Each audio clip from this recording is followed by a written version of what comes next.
Welcome back to Good Flickas, home of the Good Flickas. Can you take our critique? I am, of course, Matt, joined tonight with Brian, aka I'm calling you Mikey. That's like I'm going with code names tonight. Codename Mikey. I don't know why. I knew I was going to come up with names for you guys pretty much on the spot, but you feel like a Mikey tonight. Give me Mikey vibes. Brian is giving me Mikey vibes. Codename Mikey. What is his name? Well, we're looking at James Bondian. Okay. I don't get Bond.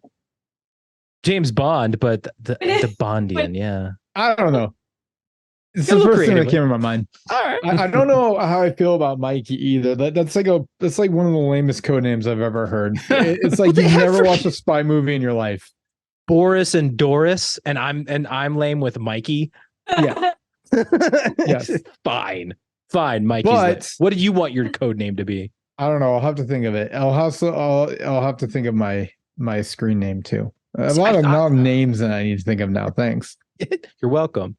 I feel like was you're going to go say for more of like a Top Gun kind of thing. We might want to hurry up on this one because my horse is getting tired. Yeah. Oh, can't wait to talk about that. We're also joined tonight with Jin, aka code name. I was gonna go with Jellicle, but that doesn't work for what I'm trying to do here. I was Jen. Actually, you know what? She gets a cool nickname. I think I may have used this one for you before, but codename Jackal. Call me Peanut Butter. Codename Peanut Butter. I don't know if that's gonna work so well, but Peanut Butter Jackal. I tried. I'm sticking with Jackal, but she chose her name, Peanut Butter. Yeah.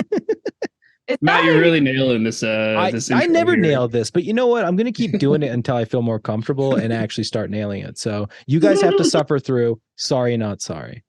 Yeah, you're like making all those dents around the nail. Like your hammer keeps missing it, and it's like makes all those imprints around it. Like that's you right now. That's because I'm drunk. Very specific. It's a nail pun. As he's I'm not nailing it. It's good, and I'm hammered. See, it works. And the bearded bastard himself, and only because I was gonna call you the bearded badass, but because you made fun of me right before this, Nick, which you do get your own code name. I think it's just we got to stick with the beard. It's like the beard, Nick the beard. Isn't that like a sexual term? Like calling somebody a beard? Well, I think it's a code for like using a woman to like you're a homosexual and you use a woman, like you call them a beard to make them to kind of give the impression that you're more manly, I think. Yeah, you call me a beard? Are you I don't know, are you offended about being called a beard? I don't know, because I'm not homosexual, so. But you seem to be offended. Is there something you want to address? I'm offended because you don't respect my feelings. Then I'm going with Granny Smith with that blankie you got on you, sitting in your rocking chair with your blankie on your cold feet. Dude, honestly, you're not too far off. Would Granny have a Blue Yeti X professional microphone next to her rocking chair? My granny would, because I would buy it for her. But anyway, after all these introductions that I, of course, failed at doing like I always do, we are talking about True Lies tonight, which should be very exciting.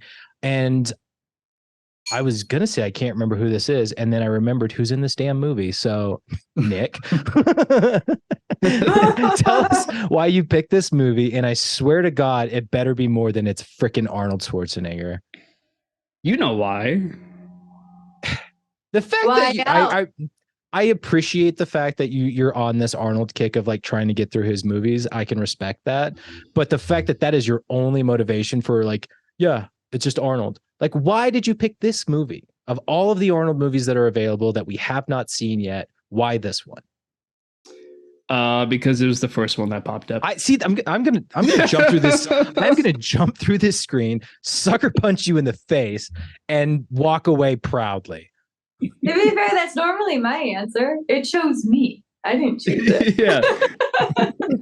Well, at least I'm with easy to please. Like, come on. at least with the last pick, we had the fun story of you thought it was the Nike movie. Yes, I picked the movie because it's Arnold, and it was the first one that popped up. Great. I can't wait to see you in person. I'm gonna. You know what? Yeah. I'm gonna, because of the a number of crotch hits in this movie. I'm gonna surprise you. I'm gonna be hanging out with you. You're not gonna be expecting it, and then all of a sudden, there's just gonna be that sack tap from hell. Yeah. Backhanded. Check. Yeah. Little whip. I'm gonna get you good. And then a little flick. How badly do you want me to touch your wiener? Jesus. Whoa. I want you to wiener. bop it. I want you to twist it. I want you to. You want me to flick it? That's one of the boppets. It is. Well, this just got weird. I want both of you to stop it. Stop it. Okay. Stop it. Stop it. Stop it. Pop it. Stop it. Stop it. All right. We're derailing, and of course that's my I'm fault. uncomfortable now. Yeah, let's not do that. Yay! I'm uncomfortable. Nick, stop talking about your wiener. This is not okay. So we're talking about True Lies. We ready to hop into initial thoughts? We need to this one 18 and older, guys. We are always 18 and older. I make sure when we post these on YouTube, I'm like, yes, this is not suitable for children. Maybe that's why we don't have any viewers. Because we're not appeasing to the child audience. I think we're okay. How did you mess up Lion King? What was that? He said, how did we mess up Lion King? Probably somehow. There were ways. There's got to be one thing in that. Yeah. You know, it's up on YouTube. Everybody go check YouTube. Hit us up on Instagram and let us know all the profanities we dropped in the Lion King. How far off the rails did we go with profanities for the Lion King? Yeah, and then analyze those results and tell us how likely we are to never get sponsors. Yeah. You never know. We'll be fine. All right, who wants to go first? Okay, I'll go first. Just because I was already talking and I want a break. It's not my first time seeing this movie, but it's probably within a handful of times that I've seen this. So this was not super familiar with me. I made a joke a couple of weeks ago that nobody acknowledged in the group chat. I think Brian was certainly on board with the joke of what I was doing, but didn't acknowledge it. So if you guys look back, let me know if you catch my reference. But this was an enjoyable movie. I know a lot of the times, especially when we bring up Titanic and stuff, I tend to be kind of negative towards James Cameron. But this was a really fun one where you get a surprising amount of comedy mixed in with like actual drama and action. So there's a pretty solid balance here. I don't think it's a phenomenal script. I don't think it's groundbreaking necessarily, but there are some iconic moments in this movie. There's some great lines. I didn't write down too many quotes, but this is a pretty quotable one, particularly from I would say Tom Arnold, since he's the quippy one throughout the entire thing, which is his MO, so it makes sense. But yeah, I enjoyed this movie. I had fun watching this. And it's certainly one that I would watch again. I'd recommend it. It's a good movie. It may not be for everybody, but as far as action flicks, especially from early 90s, this is pretty good. This is pretty solid. And the fact that it didn't rely so heavily on like, oh yeah, computers are going to kill us, and it kind of shied away from the the expansion that is the internet and what computers are capable of without totally ignoring it. But they didn't focus on it. So I like that. It didn't go too tech heavy. It was pretty story driven, which is fun. But yeah, ultimately, pretty good movie. Not necessarily my favorite. Certainly one I would watch again, but I only give it a 3.8. I'll go. No. This will be good. All right, True Lies. I know I've seen it, but it's been maybe 20 years since I've seen it, so we haven't seen it. It was. I really enjoyed it. I liked it a lot. I think. I don't know if it's too early to say, but I think that Arnold's performance in this one was better than Kindergarten Cop. Maybe a discussion topic. I don't know, but Does anybody remember when Kindergarten Cop came out?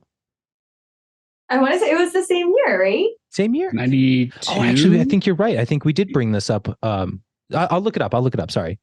Oh yeah, that's okay. I'm almost done. So, but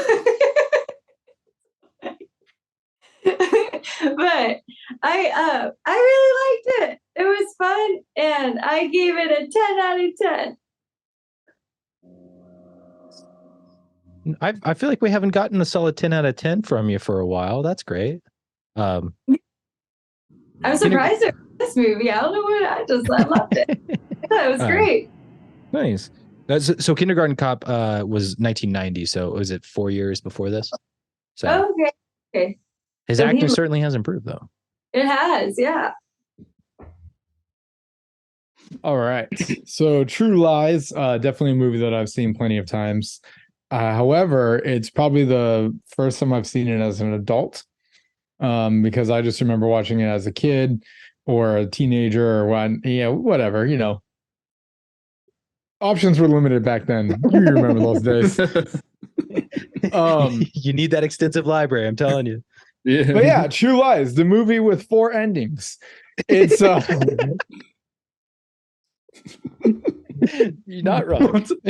We'll talk about that later, I'm sure. But it's definitely one that I've always enjoyed. It's such a I just can't wait to break this one down, because I've always had like comments and feelings about this one, and now I can finally shed them to light and over the airwaves. So looking forward to that. Great performances all around from Arnold, Jamie Lee Curtis, Tim Arnold. Just it's a very enjoyable movie. The action is just James Cameron just flexing so hard on us. I just cannot express enough how good this guy is at what he does. And I'm sure we'll talk more about Cameron as well. And just short and sweet, I gave this one a 4.1 out of 5. Okay. I honestly thought you'd go higher with it, just for how we've talked about this one before. Yeah, it's I just found myself writing a lot of head scratchers, nitpicks that kind of docked it off a little bit, and like we'll talk about them later. I've got notes though, lots of them. When I saw that James Cameron was the director, I was like, oh well, we're gonna love it.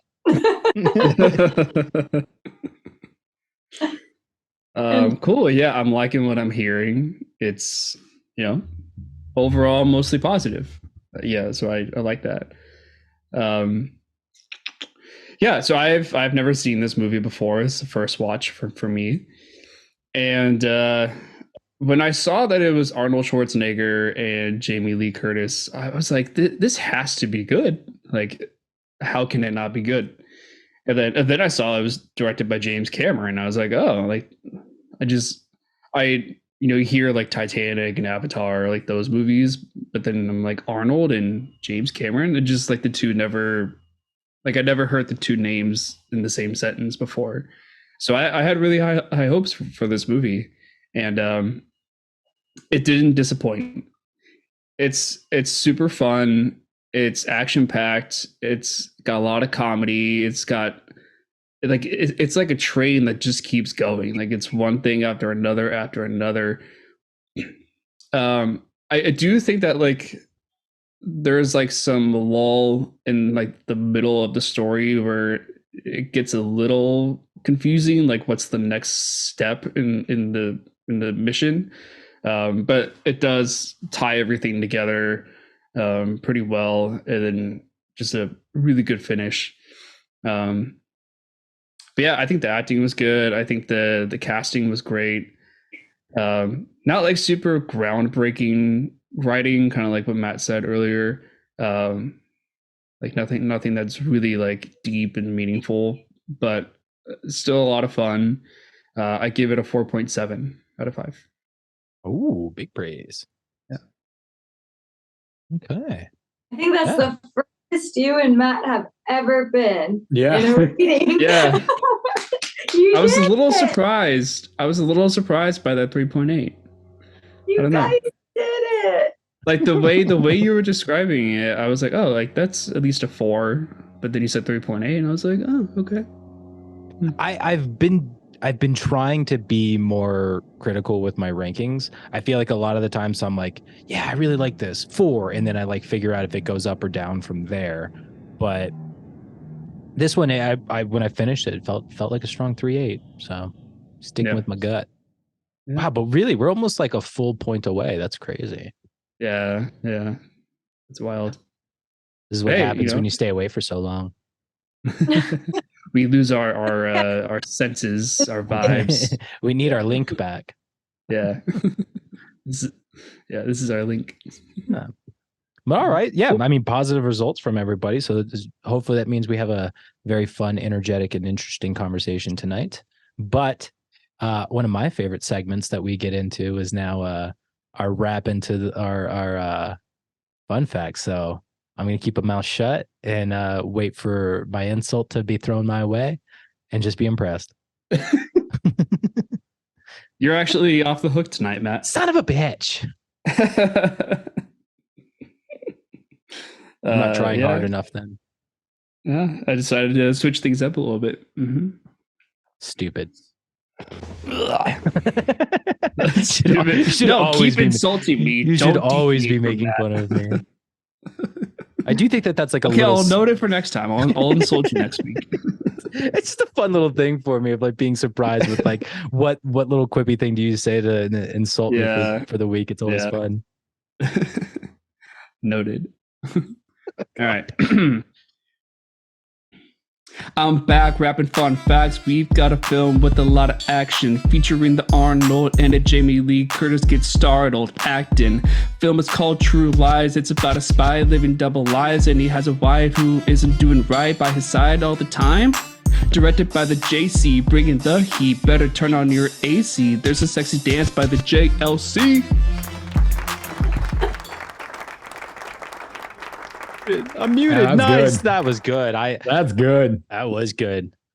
You were feeling it with the letters there, like getting some C's going. I didn't realize how many of their names ended with C or start with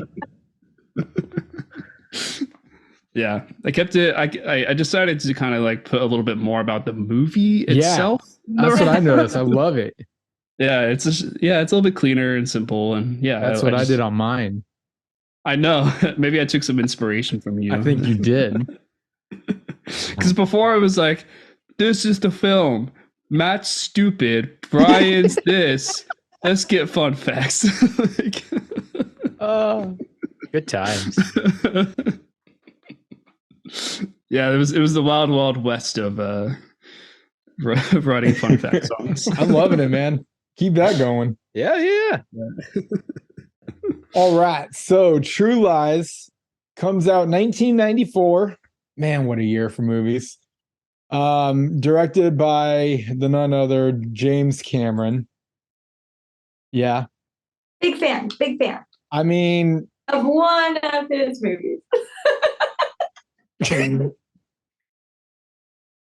James Cameron is just a tour de force to the cinema features. I'm sure we did this when we talked Titanic, but we'll just do it again. Here's his top 8 in no particular order. I don't want people like Better make Titanic. jumping at me. I would say he's, I don't know, arguably he's probably most known for directing either Terminator or Avatar. God.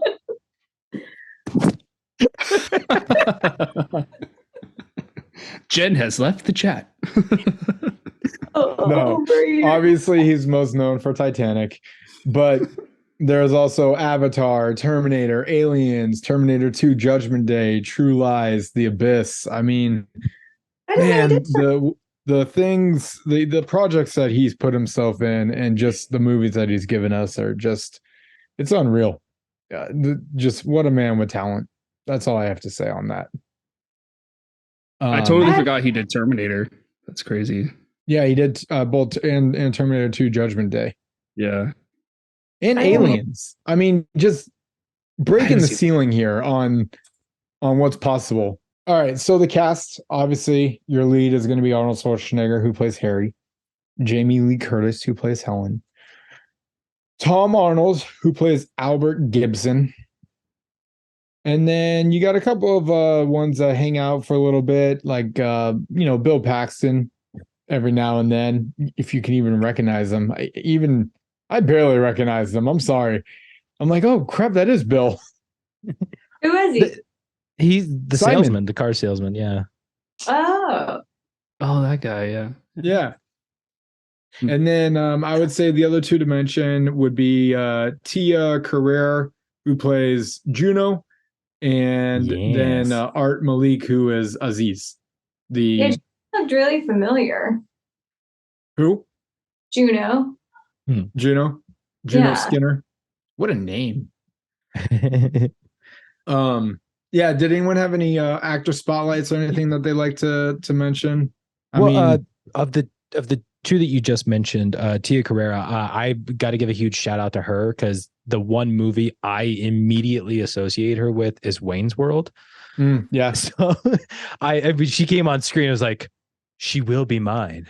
Oh, Quite the yes, difference. She will be mine. Yeah. That's immediately where my head went.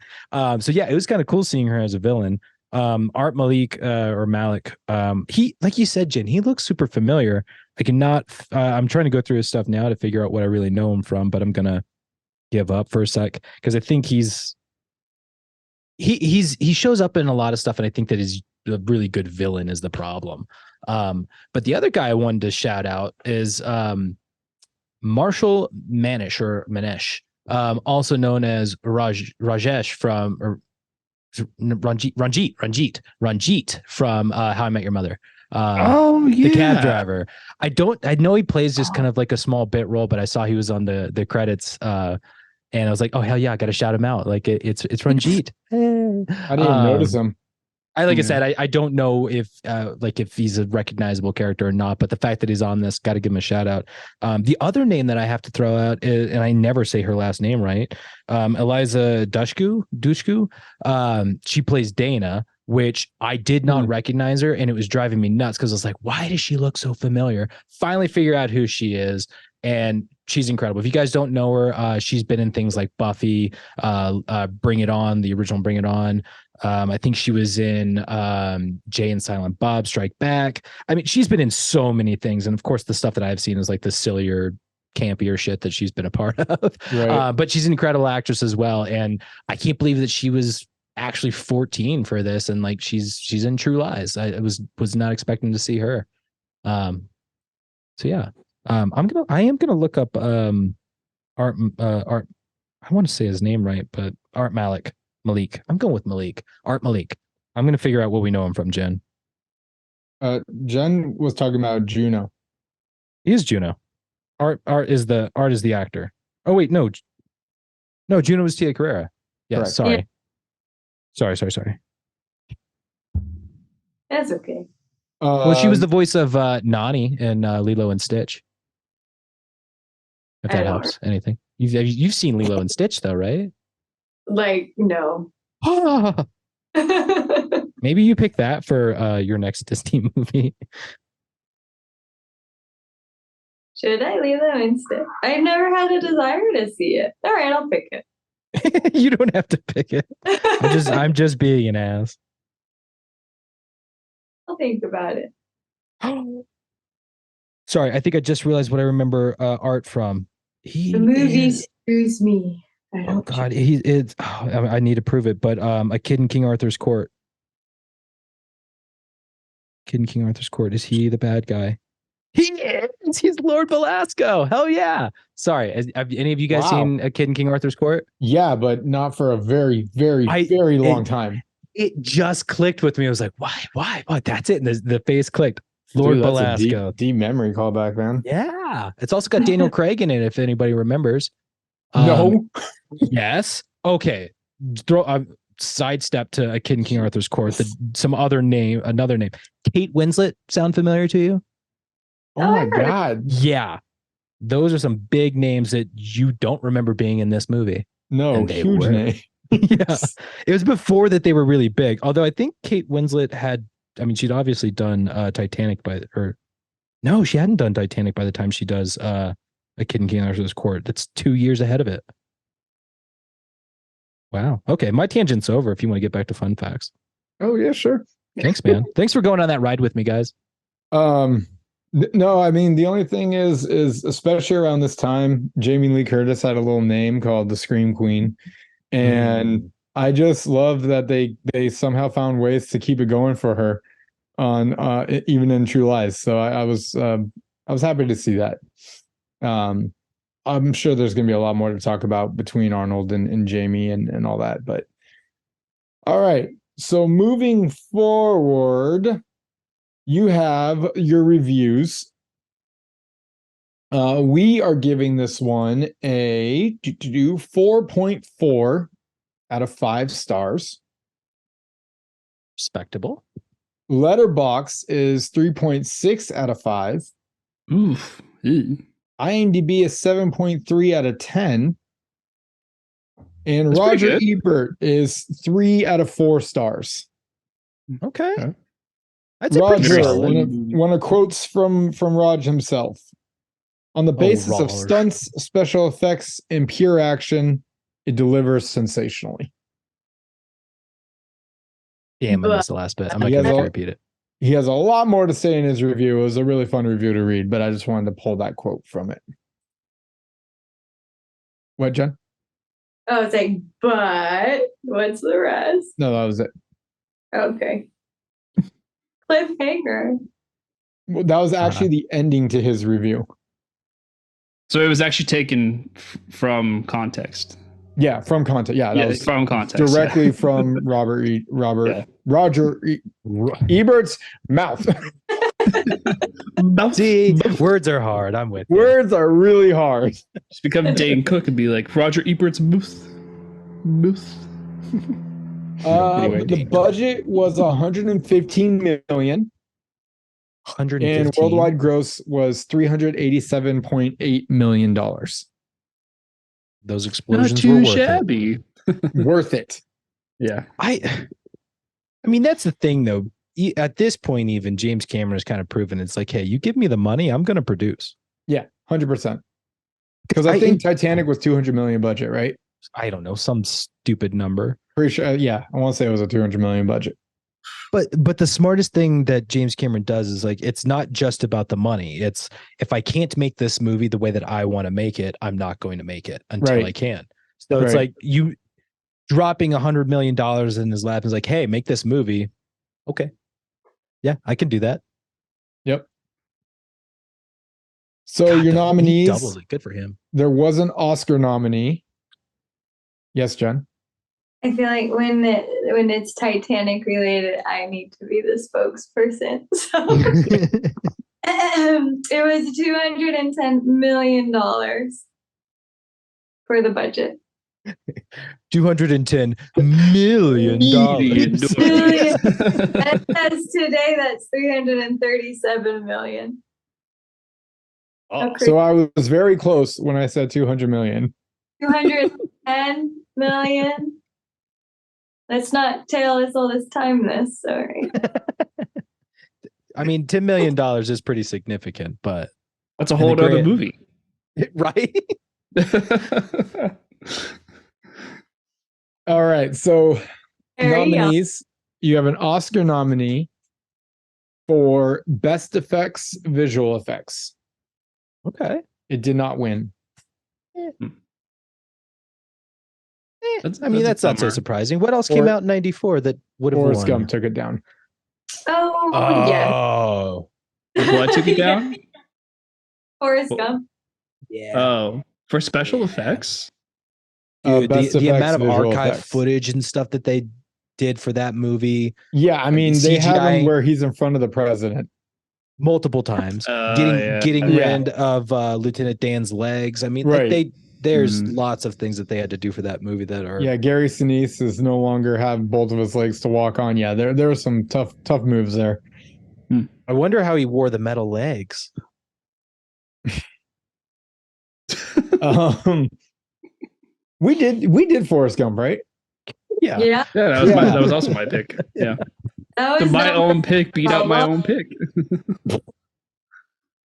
All right, there was a Golden Globe nominee and winner for Best Female Performance. Jamie Lee Curtis.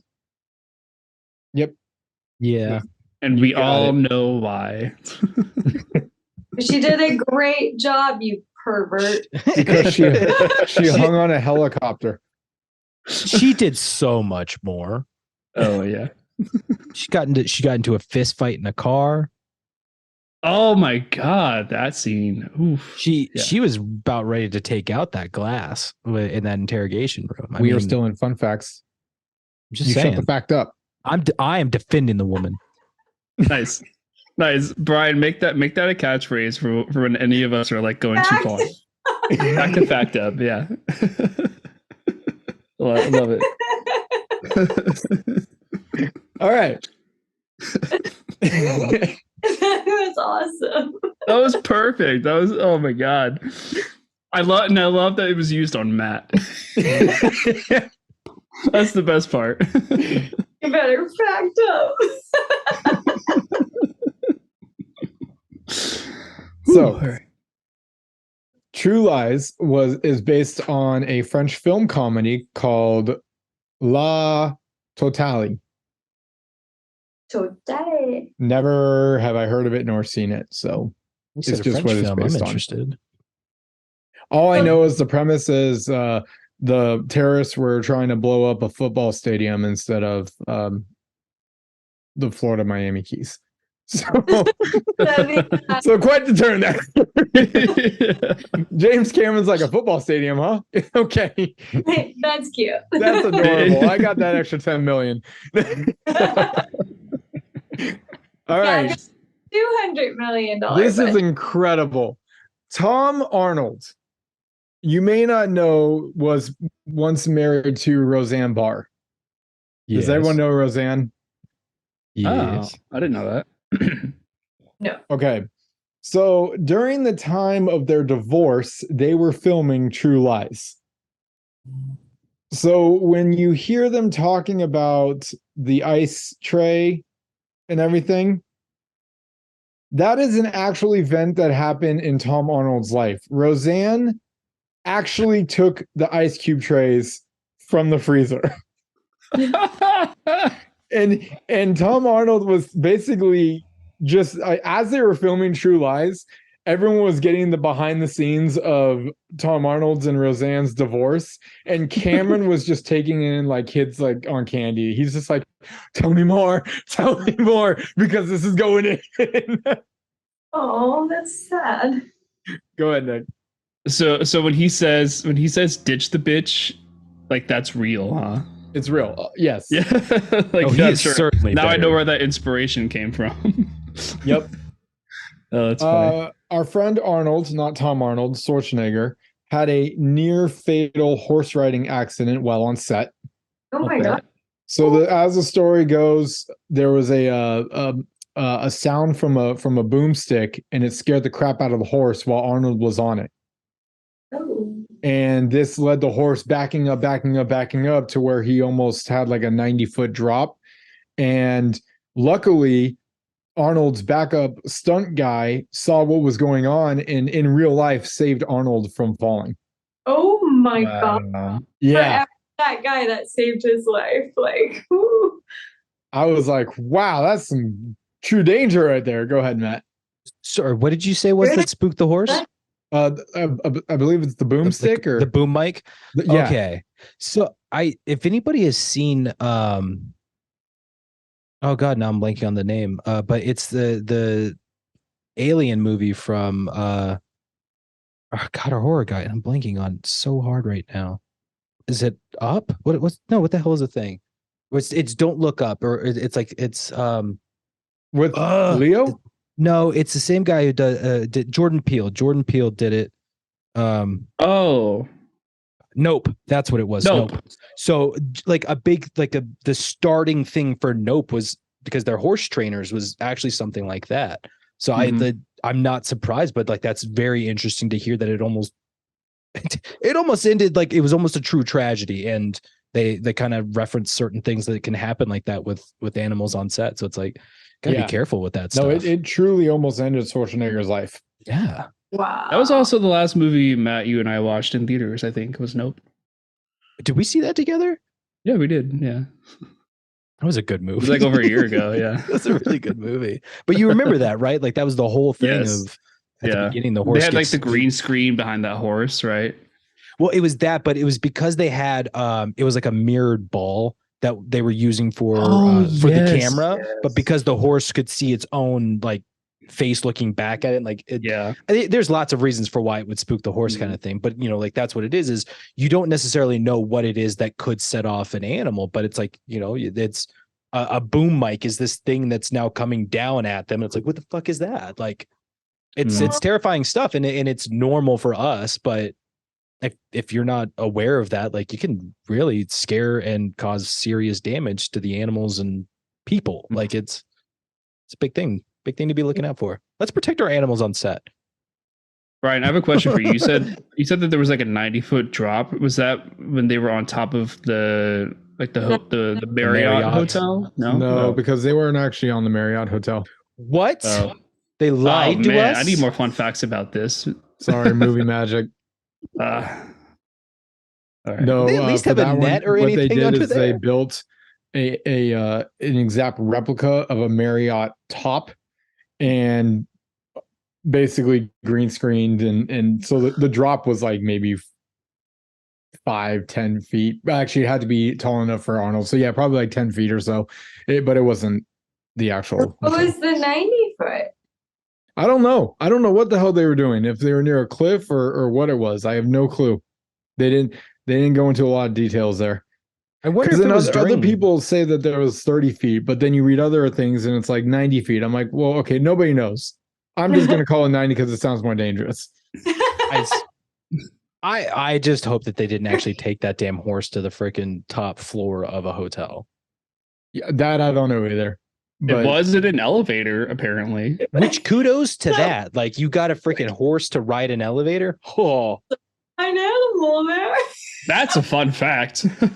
Like, I'm impressed it didn't hit the weight limit. Horses are heavy as fuck.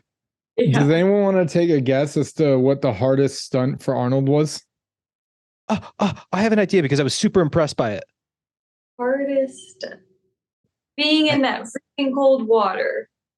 No, go ahead, Matt, with your idea. Just because I was really impressed with this stunt and I thought it was so cool. It's when he's sliding on his back down the slopes. He shoots the guy and then he backflips and pops himself up and starts running again. I was like, oh, that was badass. That was a very badass moment, but no, that was not it either. Okay. That was a good guess. That's better than mine. I seriously, I saw that stunt and I'm like, that's the coolest thing ever. Why don't people do that more when they're falling down a hill or something? It's like slide on your back, keep your head up, fire your gun. It was just so smooth. It looked great. The other stunt though. The hardest stunt that required 6 months of rehearsal. Him diving into the water. The tango. Oh my. We're not calling that a stunt. Tango. That's my name, by the way. Is it? 6 months. Yeah, Tango. 6 months of rehearsing, and James Cameron decided he still couldn't quite do it right, which is why you see mostly headshots while the tango is in action. That's so funny.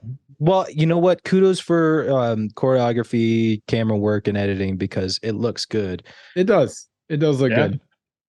Although I wonder which one was harder for him, the first tango or the one with Helen. Because the one with first one might have been harder. The one with Juno looked real good, and I think they did a lot of good wide shots. No, you're shaking your head. You didn't like the dance? No, I'm thinking about her. I'm like, Cassandra, such a babe. Like, come on. Really, again, it's why I constantly go back to Wayne's World. She's gorgeous. All right. Oh yes. Everybody. Shut the fact up. Shut the fact up. No, Okay. it was back the fact up. The striptease outfit actually owned by Jamie Lee Curtis herself. Brought in her own wardrobe for that one. Black bra and underwear. And she actually ripped up her own dress. That's what I'm curious about. Is Oh, like that whether I the don't know. dress was. Because that thing, all of that lace and poofiness, like, Yeah. wear something sexy, and that's what you showed up in, literally covered in everything. But she had the right idea. Curtis falling during the striptease was accidental. Was it really? Look at Arnold's reaction. And Arnold went up, realizing he's breaking character, and sat right back down. And Cameron was like, "That's it. Yeah, you dumb fucks just mastered it. Way to go!" You made this so That's good. incredible. Oh, that's amazing. That's so perfect for it. Yeah. In addition, I love that when the she tape falls, recorder wasn't supposed to be dropped either.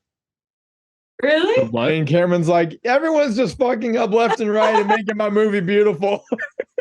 You see, that's the stuff you can't write, and it's so good.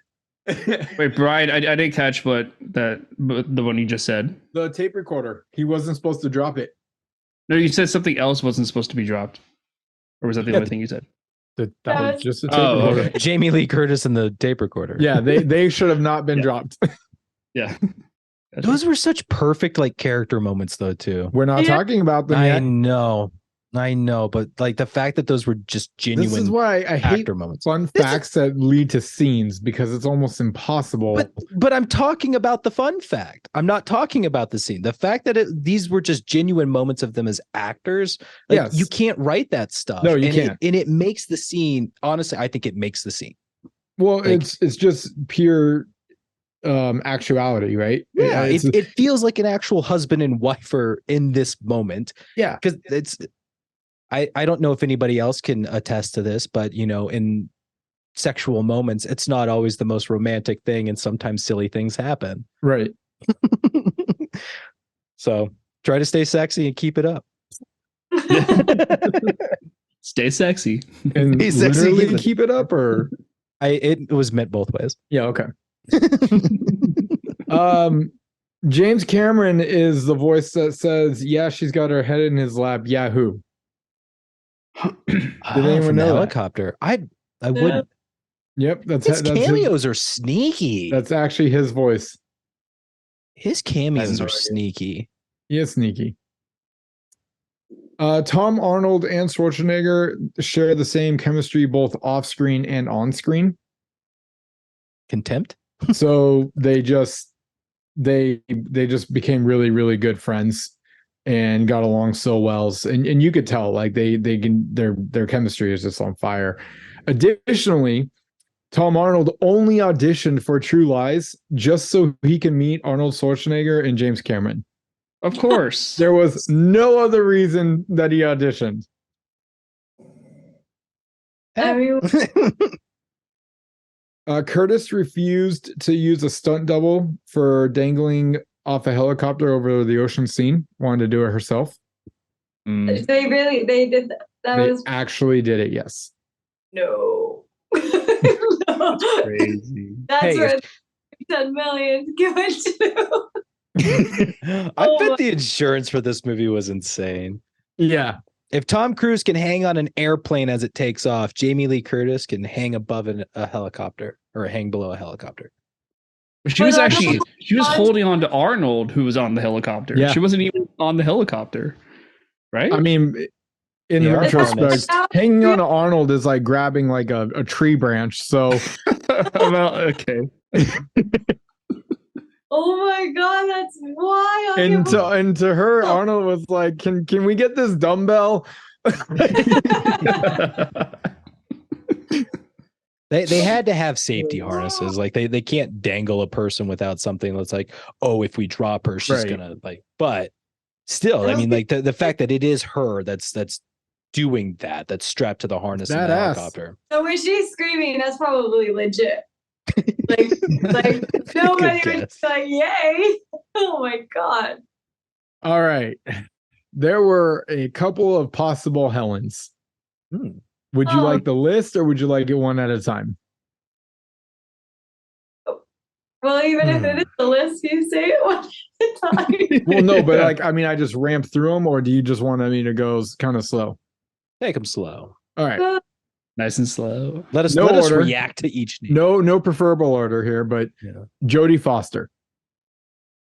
Okay. Interesting. This one really caught my attention, like a lot. Gina Davis. Ah. Mm-hmm. I think this is like the year. I can't remember if this is the same year of A League of Their Own, Oh, I look think it up. but I think it's around the time. No, I think it is. The League of Their Own came out the same year as Lion King, right? 92. 92 was a League of Their 92. Own. Oh, okay. So it's 2 years after A League. Okay. Yeah. I'm just curious. What was Jimmy? I would be. I uh, mean, Jamie. Davis. No disrespect to Jamie Lee Curtis at all. She did just a fantastic job in this movie. But when I heard Gina Davis, I was like, "Ooh, you caught my attention on that one." So Gina Davis did do 2 movies in 94 that I am not familiar with, Angie and Speechless. But so at Speechless. least You So she can heard make your argument if you've got Gina Davis in this, it's a career change for her. A she pivot. definitely becomes more of a sex symbol, that's for sure. I think she gets a little bit more famous. I mean, coming off of A League of Their Own, and then she rolls into True Lies, and I think it might kind of snowball into something for her. Oh, and it might have worked out better for her, because the big movie that she had kind of done in 95, Cutthroat Island, that was supposed to be like a big kickoff for her as like an adventure action kind of character, and it flopped. And then the next stuff, the next big stuff that she's doing is Stuart Little films. So not to say that her career has really gone poorly or anything, but you're right. It would certainly put her on a different trajectory. It would, yeah. It would have been a different line. Taking out of the roster of A League of Their Own, apparently, Madonna. Yeah. I can't see that one. I'm not a huge fan of Madonna as an actor. She's not terrible or anything, but to me, it's like if you put her in a movie, it's you want the name. Right. Next one, Sharon Stone. Of course. Of course. Yeah. Although, that would have been a really, I mean, she might have been tired of it at that point, though. I mean, that's really what she's always done. But finally, Michelle Pfeiffer. Ooh. My vote's for Michelle. I would say out of the, if we couldn't get Jamie, I would say Gina Davis for sure. Okay. I would say one, I don't have a problem with Gina Davis, but I think the issue that they would run into is Gina Davis is a tall woman. And although Arnold Schwarzenegger likes to say he's a tall man, he's not that tall. Interesting. So putting Gina Davis in those heels and stripping and all that stuff, she's going to be tall. She's going to be giant. And although I don't think she's ever standing when Arnold is in the heels, because pretty much after the striptease, she's shoeless, right? Yeah. Actually, that's not true because she gets captured later. Anyway, but she dumps her shoes while running away from the crew. Yes, I think they could get away with it. I think so too. But the second thing that I want to say is, like, with Michelle Pfeiffer, I would be really interested to see the changeover. So they did it in Batman Returns, where she's kind of like this office, not supposed to be super attractive secretary type person. And then she becomes Catwoman and she's super sexual and very hot. I would be curious to see how they would do that in this one, because they did a really good job, I thought, with Jamie Lee Curtis of like kind of making her look very plain. They put her in very like non-sexy clothes. Honestly, her outfits at the beginning of this movie look like they should have come out of 9 to 5. And then, you know, she has that whole moment where she becomes the hooker, and as we see that, like, that kind of leads into her personality for the rest of the movie, and a lot more confident, comfortable, and sexy as hell. So I would, that's really what I'd be curious, is to see how they did that with Michelle Pfeiffer. I know it's been done before. I'd like to see it again, maybe. Yeah. It's not bad.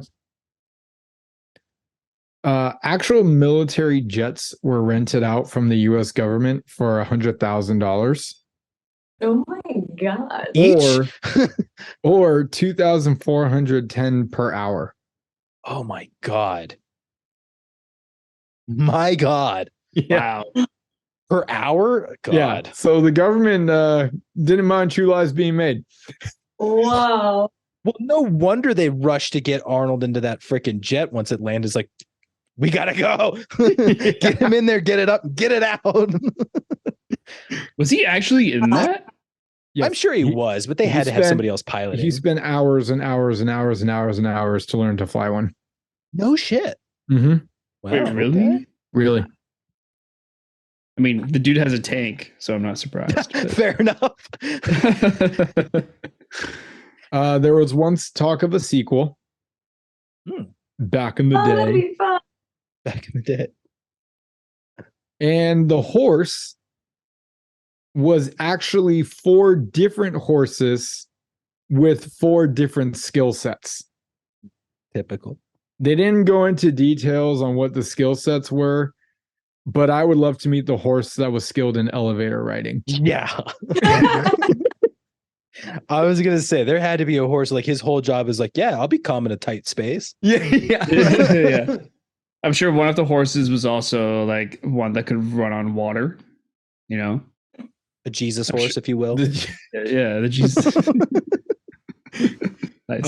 And then lastly, which I don't remember this at all, and I've been racking my brain, and I'm like, I really don't remember, and I know we didn't have it, obviously, but a True Lies video game was released, at the very least, for Sega Genesis and Super Nintendo. Oh. No. And I'm like, where was I? Yeah. Too wanna many see Smash and 8-bit Super Mario, Jamie Lee apparently. Curtis. Like, I don't know what's happening here. I could see it, especially on Sega, as just like a side-scrolling beat-em-up Oh kind of my game. god. Yeah, it's on the Super Nintendo. That's Yeah, what surprised me the most, hearing it was on Nintendo. Yeah, it came out, like I said, Sega or Super Nintendo at the very least is what I know. And I guarantee you I have not played that one. Oh my god. I'm watching a video. It's like a top-down view. I picture it's probably like Zelda style, Yes. would be my guess. Okay. Like, or even Pokemon style, where it was like, Yeah, that's what I could- was thinking. you can go into like different rooms, but like your door is basically a gap between a line. And we as kids were like, this wall is impenetrable. Here, I found bathroom scene in the game. I just skipped to it. So it's like from the movie. Yeah. That's Bathroom amazing. scene? Like the fight in the The bathroom? fight scene, yeah. Yeah, with the big Arab dude and the guy that's like shitting on the toilet. I felt so bad for that guy, but we'll get into that later. Anyway, so Interesting. yeah, an actual video Wow. game came out for the consoles, and I just was under a rock apparently on this one. To I be wanna fair, play it. every movie was getting video games back in the day. Mm. Like, because all they did were like, they just, okay, here's the program. We're just gonna skin it to look like the next movie. And the fun thing is the video game came out before the DVD or VHS all the time. It was like your movie's released, and then I don't know, like a month or 2 months later, it's like, hey guys, here's a video game. I'm like, how did you guys come up with that? Yeah. I want Do to you say there's guys wanna actually know like what- 2 games that are based off of Titanic. Maybe not the James Cameron Titanic, but there are 2 video games that are based off of Titanic. So Jen, if you're truly interested, and if you're a real fan, you'll find those video games. I will find. I'm gonna get console. I'm on it. Go ahead. Do you guys want to know how much a brand new copy of this game costs on eBay? Is it for Super Nintendo or Sega? Super Nintendo. Brand new? Brand new. $7. See, I think the problem is like it's brand new. It's a very niche game. There's no way this is like a vintage thing. I think it could be. I'm gonna guess at least $100. $3,000. No shit. Oh, I'm gonna screenshot it. I'm gonna put it in the chat right now. What the How much is heck? it for a used copy? $3? There's a pre-owned Japan version for I can't play that. $70. jeez, forget it. There's a pre-owned, so it looks like for US it's like $200 to $300 for pre-owned. I think You know, even I'm if gonna I have the money, I would just never spend that type of money on a game. That's insane. for one game. I mean, a console itself costs $1,000. Yeah, Yeah, that's rough. that's crazy for a brand new sealed copy. $3,000. Well, and what's the worst part is you get that and then you have to hold on to it for forever before you because you can't open it and use it. That's not an investment. You wasted your Yeah. money. Yeah. That So is you have all. to buy two. That's all the facts that I got. Does anyone have any other ones that they'd like to know or mention that they know about, or Nope. nothing? Nope. It's not be $3,000, Nick.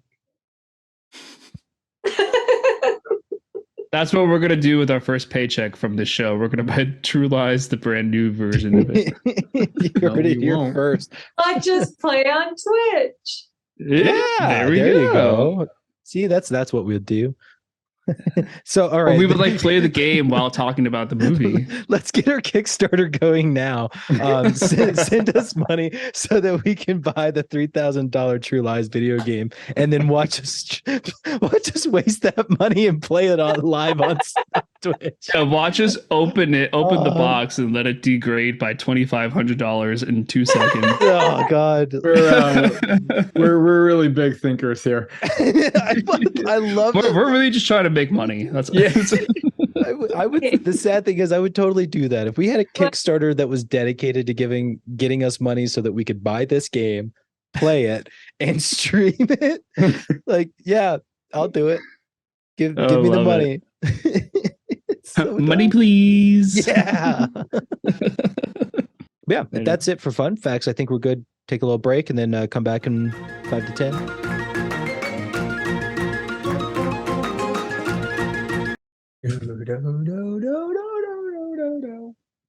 Oh, no.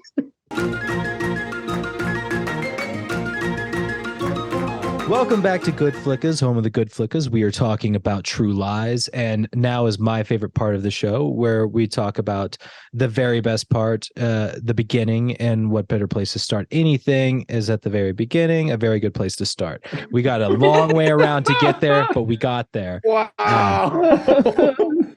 Sometimes you got to go around your ass to get to your elbow. It's But not you the said it so wisest thing. confidently. Like, That's what I'm saying. Like we got there. Not your best shot, my dude. I've heard you do better. It happens.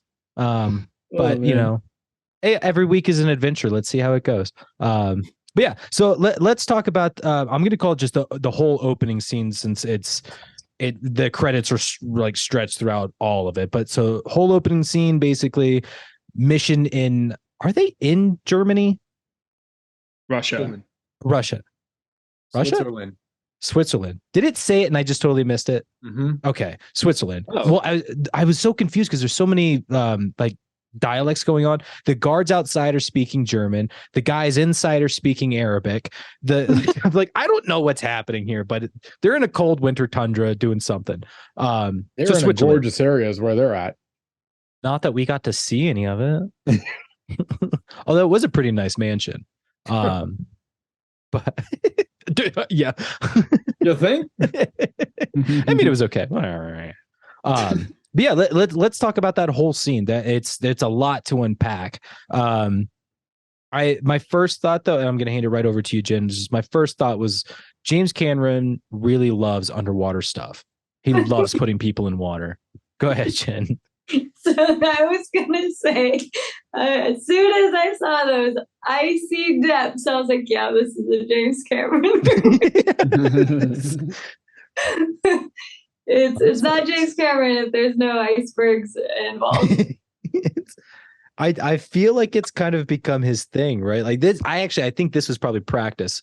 He had already been working on Titanic. He was like, well, we don't have the technology yet, so how do I get some practice putting people in cold water and filming it? Because he did a lot of underwater shooting, lots of stuff. So, but I thought it was pretty cool. Although I know he was wearing the dry suit, but for Arnold to be in that icy cold water and to just casually pop out of this dry suit and his hair is perfect, I'm like, bullshit. There's no way. There's no way.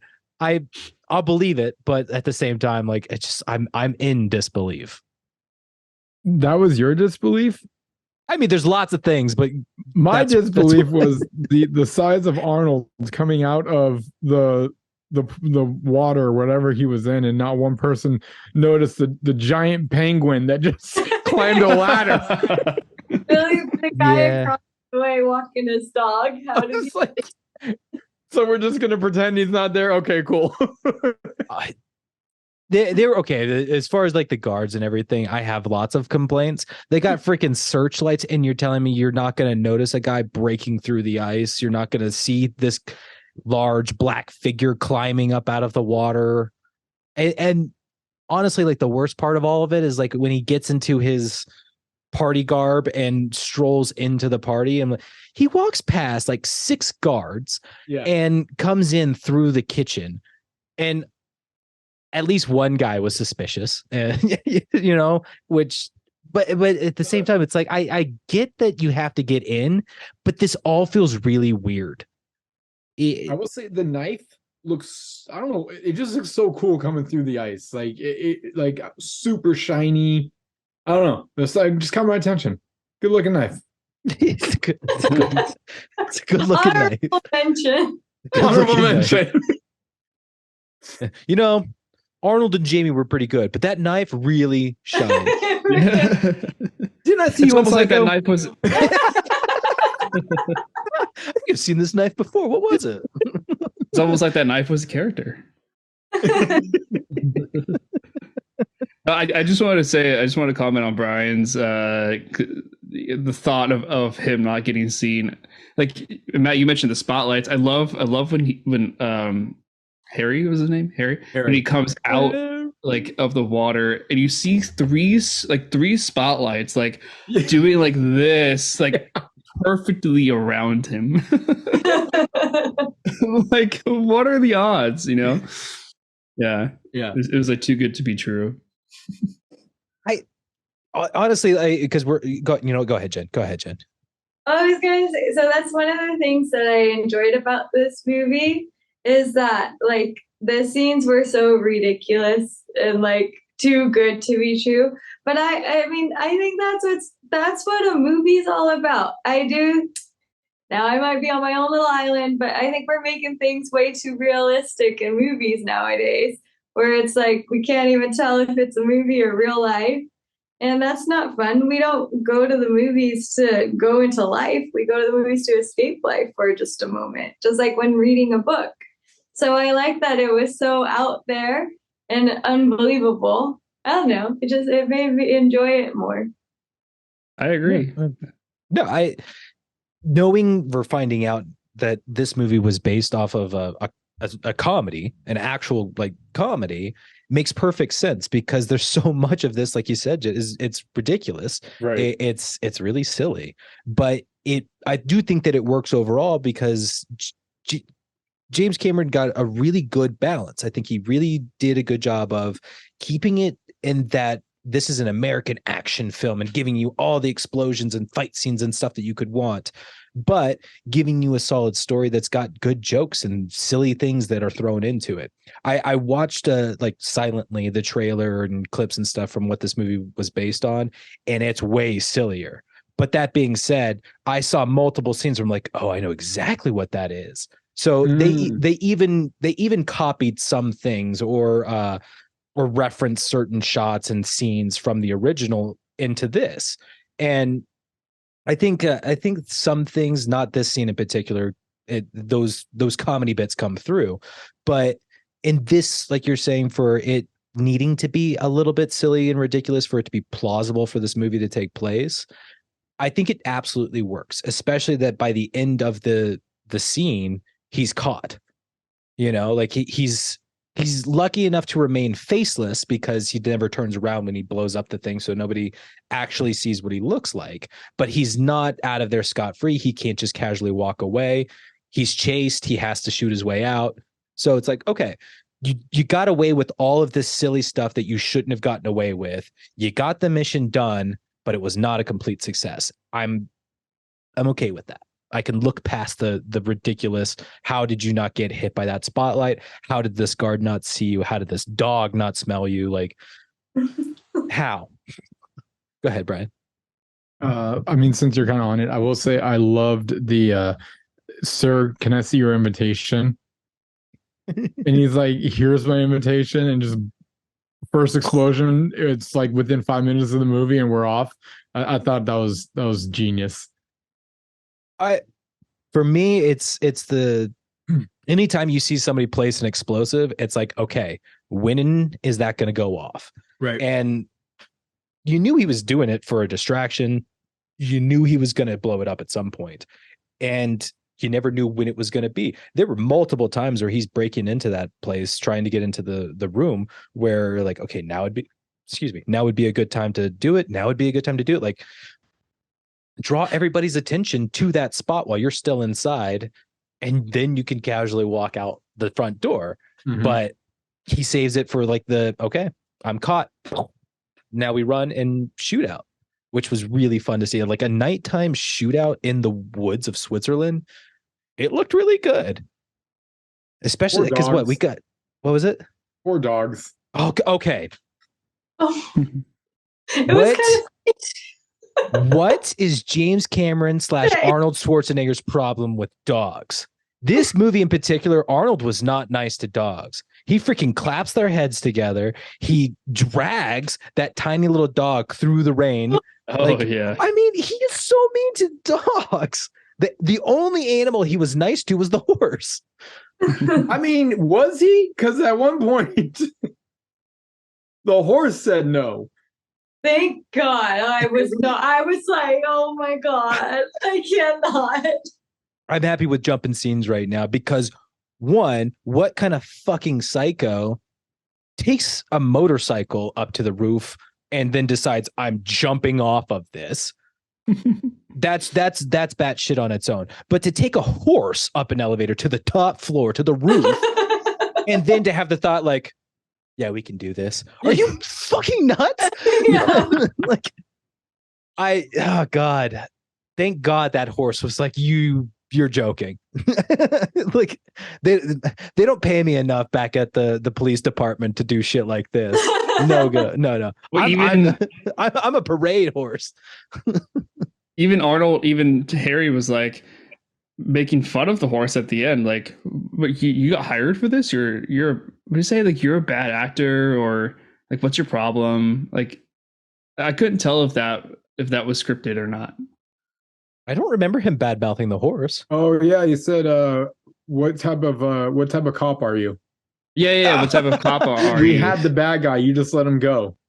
Yeah. Saying that to the horse? Yeah. For being Yeah. the I had to only one rewatch smart enough that. to not jump off of a roof? He's like holding the horse's like, face harness or whatever, like turns it towards him. He's like, what kind of cop are you? Like I did like Tom Arnold's like crowd control when Arnold was just off doing his thing and he had to sit there and be like, okay, we're the government. We got this. It's okay. Go ahead, Brian.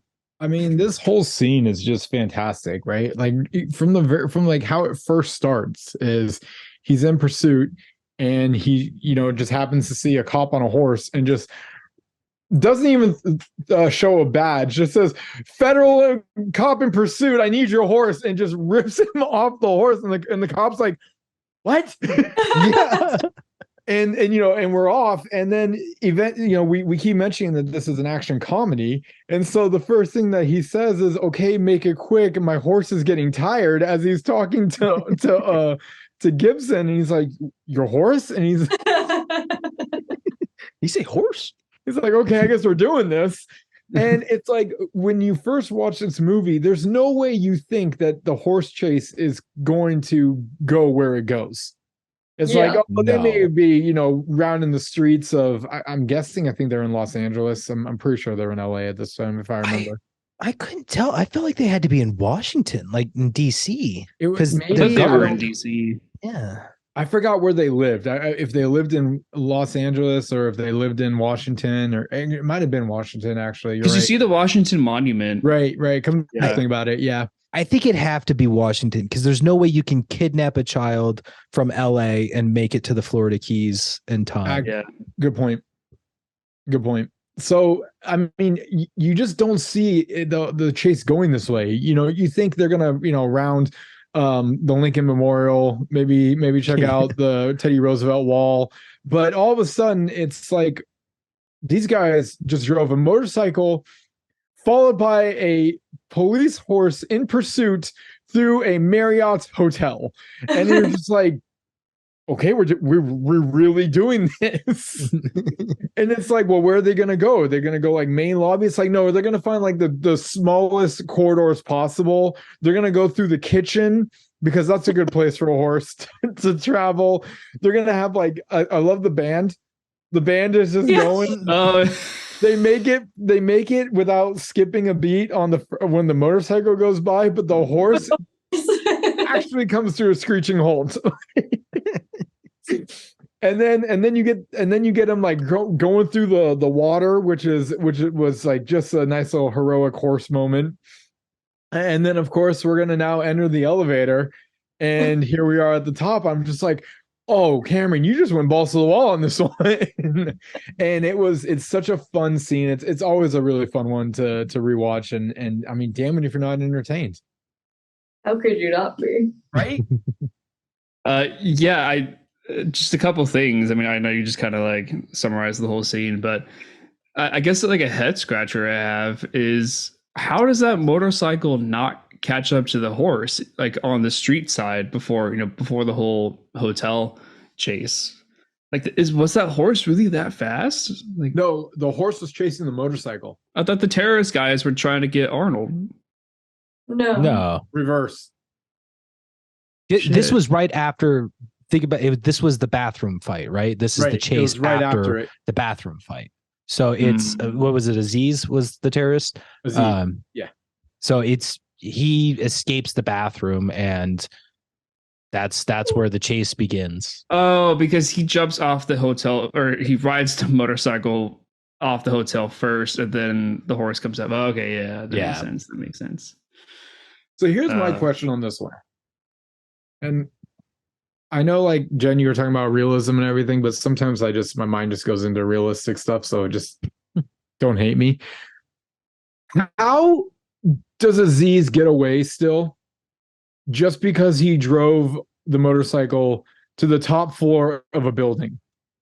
With the connections that these guys have, just lock down the building, you've got him. At this point, he has to come downstairs. He's way above. There's no true escape route here. It's just only a matter of time before you flush him out. A lag of information, I guess. Well, to further the argument, the rest of was it Harry's team is on the ground. Right. They're all down there. All they have to do is cross the street, go to that other hotel. Like, That's it. The chase stopped, but it shouldn't have, because Harry was in communication with his team. It's like, hey, he jumped. he jumped. He's across the street in blah blah blah hotel. Go get him. Look for the guy in clothes who's dripping wet. Also follow the water trail. Yeah, like full suit wet. But that's one of my problems with this story is like, the whole time this chase is going on, I think it's great. The second he goes into that elevator with the motorcycle, I'm like, why? Like, why? It's a problem I have in all chase scenes. It's everybody goes up. Why? You can only go so far up. Yeah. And then you're trapped. It's like, what is your thought? Like at some point you have to come down. And who's going to be waiting for you when you do? The people that were chasing you. Yeah. So that's like my biggest complaint is that whole scene. It's really cool to do. It's a really cool idea. But how do you write the end of that scene? Like, you know, we just have to accept that because he jumped this thing and Harry almost dies, it gives him enough time to run away before Harry can say anything to anybody of like, yeah, he jumped, he's across the street, he's in another hotel. Like at that point, he gets the chance to get away. But it's not necessarily believable in a realistic world. But again, you're putting a motorcycle in an elevator. That's weird enough. You put a horse in an elevator. That's just crazy. So I felt so bad for that lady too, getting whacked by the tails. Like I'd be panicking too, lady. But yeah, like it's a really cool idea, but you're kind of writing yourself into a hole. Yeah. Oh my god. That horse tail whip was so good. I can't imagine that was scripted. Like, so the way that Cameron was getting so lucky with all these extras, that probably was just another extra. You know what I did notice though, when Arnold is on the horse and he's going around that like terrarium or man-made pond or whatever that's around the elevators, I noticed that before he actually steps into the water, he's already wet. Like his hair is already wet and forward and like. Well, that's because he was fighting in a bathroom where there were water going everywhere. Well, no, but he was dry before that. I thought maybe that they had to do that take with the horse on the water several times. Nah, he was soaking wet that entire chase. He was soaking wet that entire chase because like that whole fight in the bathroom, there was so. At least 2 sinks I think get destroyed. He gives the one guy a freaking swirly in the urinal, which was a weird call. I don't know why you would flush somebody's face in a urinal. You're not getting any water out of that. It adds flavor to the. It's true because he had to cool off. He said it in the movie. He said you need to cool off. You know what? They're probably not noticeable too much in this one because they don't feel as prominent. But Arnold's little one-liners at the end of doing the things that he did were pretty solid. Oh, he had a couple. He had a couple of good ones. He had some good ones. Yeah, a couple of really solid ones. Yeah. Yeah, I titled the 2 scenes that you were just talking about. I titled one of them "That's a Shitty Situation," and classic. I'm guessing that's the jumping over the into the pool bit. Yeah. Oh, okay. No, and the other one, pretty simple. Quit horsing around. those are solid titles. Yeah. Do we want to talk about the bathroom or do we want to do the scene? It's up to. I think it's up to you guys at this point, but I'm happy to go in on those scenes. You're the host. What do you think? I mean, we could do scenes. I mean, we probably should do like the scene of the movie like right after the intro because the horse scene, the horse chase scene is actually like the scene of that's the scene. Okay. Yeah. I'm having trouble connecting to the internet. It looks like an issue. Mine was Alexa. Stop. Mine was torn between 2. I'm still really torn, but I'm gonna have to give it to Son of a Bridge. Oh, Jesus. Son of a Bridge. Sorry about that. Okay, I'm getting the pun. I had to ditch the bitch.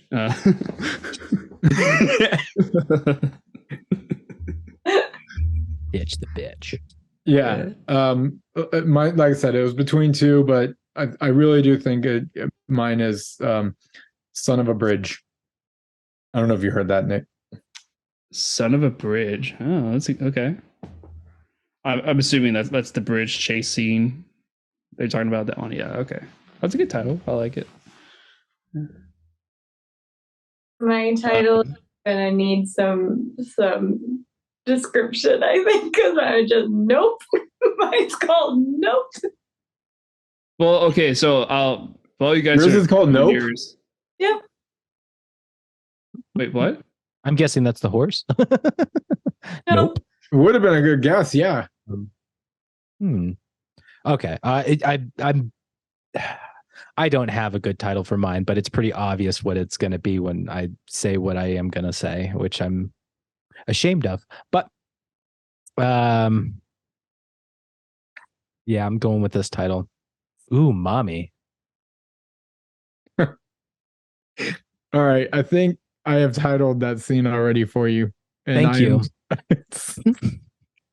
I have like some other titles. Are you talking about the dance? Yeah. Okay. That's the other one that I was torn between when I think of True Lies. It's either Jamie Lee Curtis doing her thing or that. But would you like to know the title that I did that scene? I would. Because I like I said, the other title I had was Strip Please, but it's that's pretty good. That's pretty good. I'm trying so hard to get this out because I was laughing out loud when I was typing it. So just so proud of yourself. Oh my God. Don't fuck it up. Doris the Sexplorer.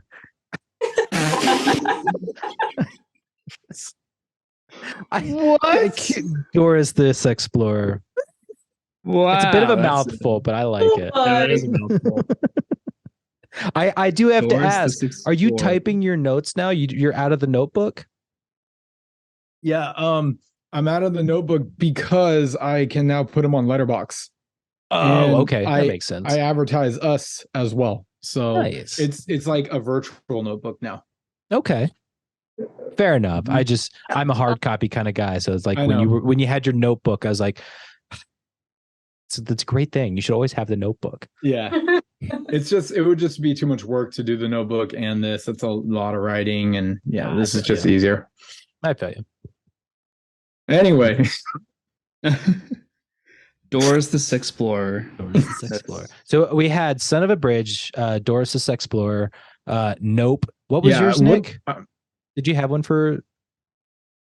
His was we already did it. The horse. Well, but did you have a title for it? I mean, it's not like a crazy title or anything. It's just it was Welcome to the Horse Hotel.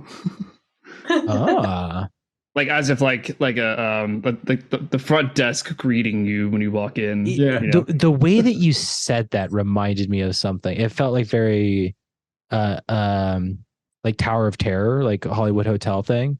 I can see it. Yeah. Like, welcome to the Horse Hotel. You know, yeah. Enjoy your stay. Yeah. Yeah.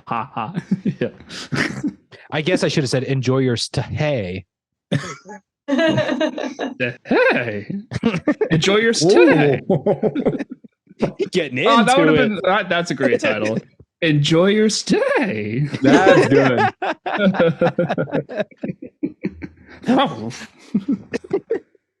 So Nope. Yeah, I'm curious about Nope. No, I told you it's gonna need description in order for you guys to get it. But no. The whole time I was like, nope. No. Okay, so that's the angle of the name. No. Oh, it's your reaction to whatever it was nope. Like I know what it is. I bet you watched it. It's towards the end. Yeah. Oh yeah. I'm guessing it's not the bridge. It's past it. It's Dana out on the crane. Yes. Yeah. Again. Oh yeah. Stop climbing up, people. Which I titled for. See, apparently I title everybody's scenes. I titled this one "What a Wingman." Nice. What a wingman. That's not bad. I like Jen's though, because honestly, nope. It's nope. It's relatable. Nope. And I said the exact same thing when she left. I was like, why are you going up? I was like, up is never, don't go up. Stairs go down too, fellas. Did she have a down option? Like that's the only door she could have gone into. So is it a door that only leads up? Because in that case, that sucks for her. But are we talking about the scenes? Like, are we talking about Jen's scene? Yeah, let's go into it. Yeah. Okay. So to Brian, to answer your question, I do think that the door that she ran to was for roof access, so it would only lead up. That's what I thought too. And I'm like, but- oh, that's unfortunate. Well, and it would make sense that she wouldn't be able to go down because they had guards that were blocking the staircase, right? Like the second they saw the cops or whoever pop out, they're shooting down there and like, don't shoot, we got your people. It's like, okay. So it's plausible, and it does make sense that like those stairs would only lead up. But at the same time, you got up there, find another set of stairs and start making your way down. Exactly. Don't go up.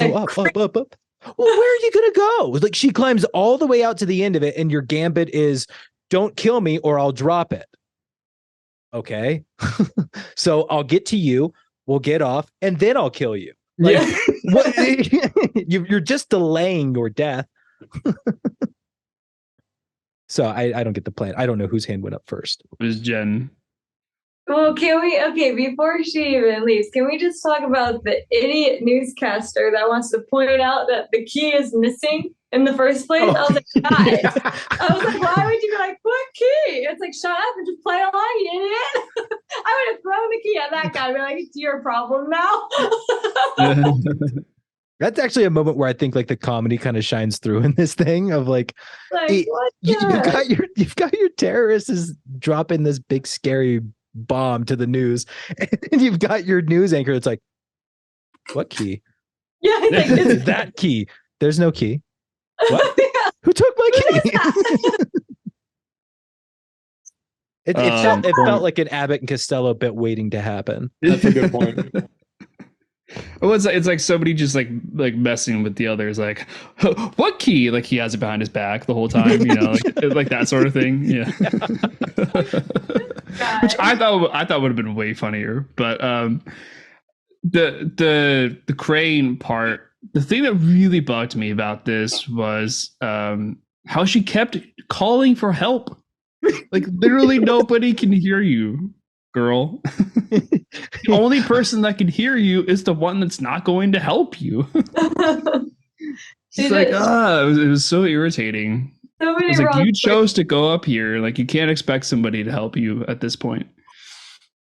But I think that maybe they did that just because to lead us on to think that she won't get help, and then you see Arnold in his fighter jet, you know, which was super smooth, by the way, like him showing up underneath that crane. I was like, ooh, that was perfect timing, you know, in general. I liked her reaction, like, Dad? Yeah, Dad. The last person. Yeah, go ahead, Brian. I mean, this is more like shout out to James Cameron, but so many overhead shots during the scene of like you know, if you think of like Top Gun, it was all like ground below or like at the same level, right?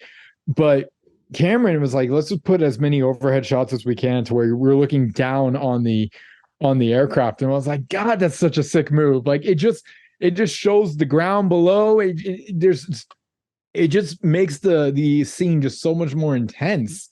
And I thought it was just a genius move. I did question, why are you having her drop down at the nose of the plane? I understand, like, we got to get her off the crane, but wouldn't it be a little smoother to be on like the big platform of the plane that you can just kind of walk your way to the front on? But I don't know. I don't know much about planes or. Is there to hold her hand? I mean, I get that, but that's a very small landing zone that he wants, and I just feel bad. I was like, I don't know why you want me. If it was me, I'd be like, we're gonna go in there, the big main area. That's what I like. I don't know. Maybe it makes it easier to fall off. I don't know.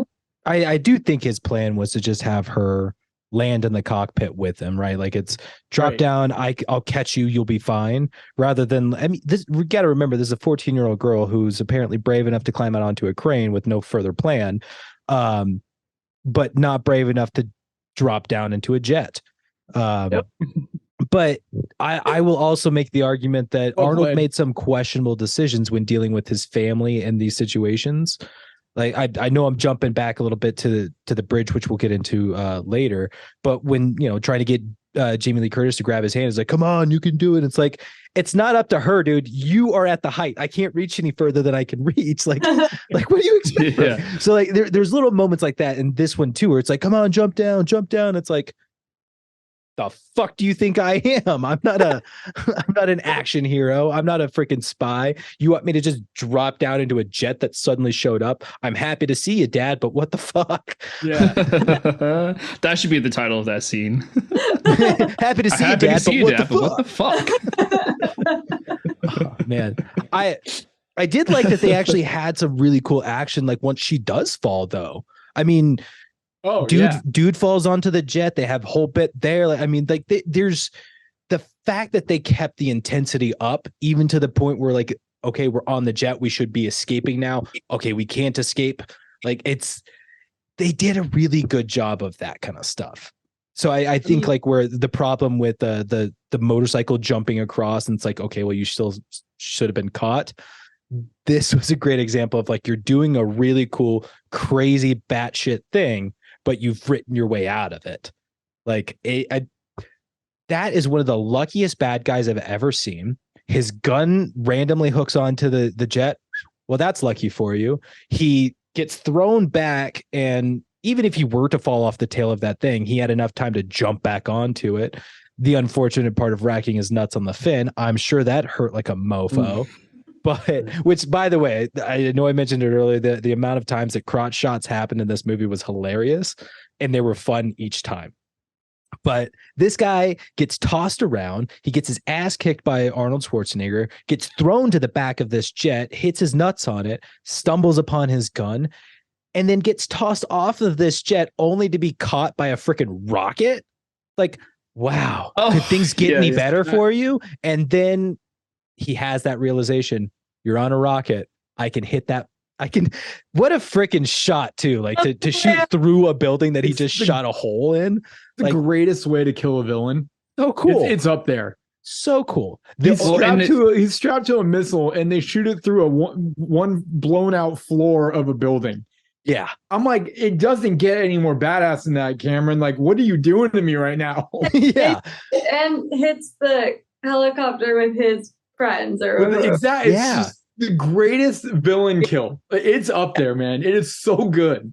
Do you know what's the best part about that whole scene? Is Arnold's one-liner. You're fired. You're fired. See, I wonder, was that good, or could there have been something better? Honestly, I like it a lot. I think because it shows that like he's finished, but he's also like firing off of a missile. You know, like it's kind of like a two bird one stone double entendre sort of thing. And I'm just like, I can't think of anything better.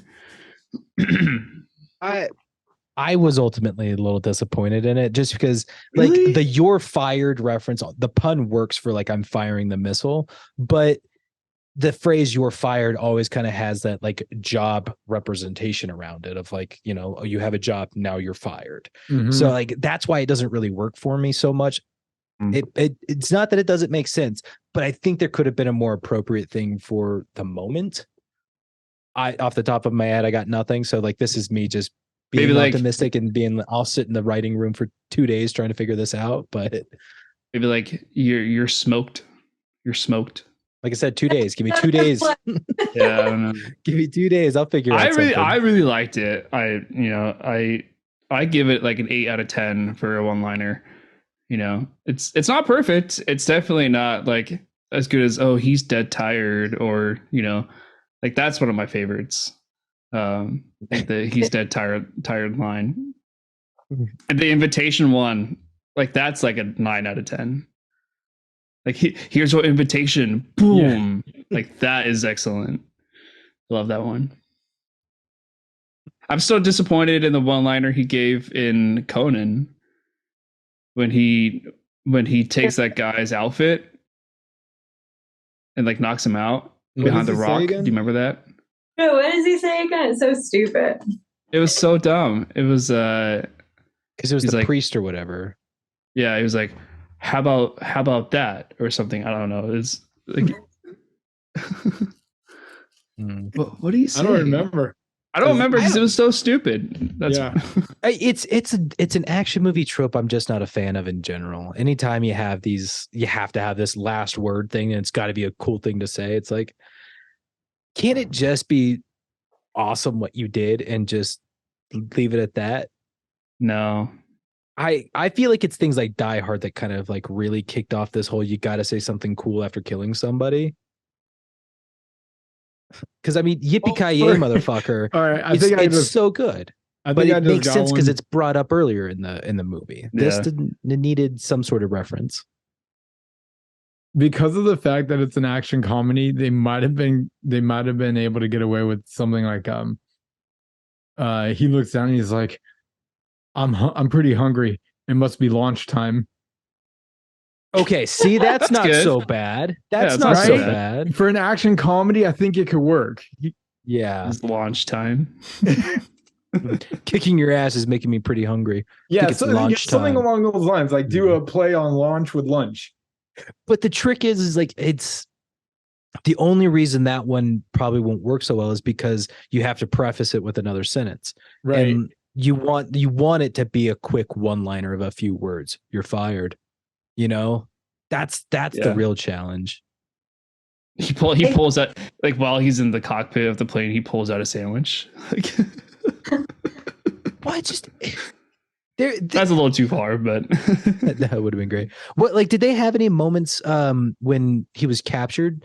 I feel like the two of them, like Arnold and Aziz, like I don't think they ever like really had much conversation with each other. They were just kind of on the opposite sides of guns. Yeah, they didn't really talk much at all. Interesting. oh, I don't remember. Come to think about it. I can only think of don't miss your flight. To shoot him off. Yeah. Oh, that's not man. so bad. That's not so bad. I just have two. I just came up with two. Okay. I'm loving this game. The first one, he looks down and he says, "I'll missile you very much." Okay. That's pretty good. Because Okay. he's strapped to a missile, right? Here's Okay. the best one. I think this is it. This is what they should have done. You've got a bird to catch. Okay. Okay. Bird, I like the because missile one better, though. Choppers are called birds. It's like throw the bird in the sky. Well, okay. They always like to have Arnold do his classic lines of like, I'll be back. Mm-hmm. This would have been a great time for get to the chopper. Oh, Oh my god. yes. That would have been the one. Yes. Oh shit, you're right, because he had already done the movie. Oh, But he's got to like look at the camera when he says it. No, You know, dude, like that's a it. I hate 90 fourth wall degree breaks, turn no. to the camera. I hate that they didn't do that. Oh man. I just had that thought of that one. And I'm like, that's gold. That's perfect. Oh man. That's it. It didn't take me 2 If they days, do guys, a but I still want my remake- pay. If they do a remake, they have to do that. James Cameron, are you listening? Yeah. Wherever you are. God, So what you we come up threw with it out is there. I'm This is Fired going to be isn't the rebooted. best option they could have gone with. Yeah. Get to the chopper. Oh, that's so Get to the good. chopper. No, that's great, Matt. Good job. Thanks, guys. Thank you. I But do. I I- do like. I'm gonna missile you. I'm gonna though. missile Or you. I'll missile you very much. I'll I'm missile just you. picturing very like an much. Arnold's looking down and be like, I can't even do his eye. I think you just got to drop the very much. I'll missile you. Like I'll missile you. I'll missile. Or I'm gonna missile you. Like he's going to missile him, and then also miss. I'm gonna missile you. Ah.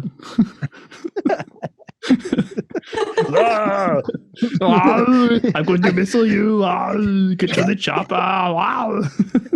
Have you guys seen Hotel Transylvania? What? Have you seen Hotel Transylvania? Yeah, with Yeah, Adam it's- Sandler. Adam Sandler and the whole gang of it, like Right. how they Oh. always do the whole Dracula going blah blah blah. I do not say Yeah, blah blah, blah blah. I feel like that's Arnold with the whole like I do not do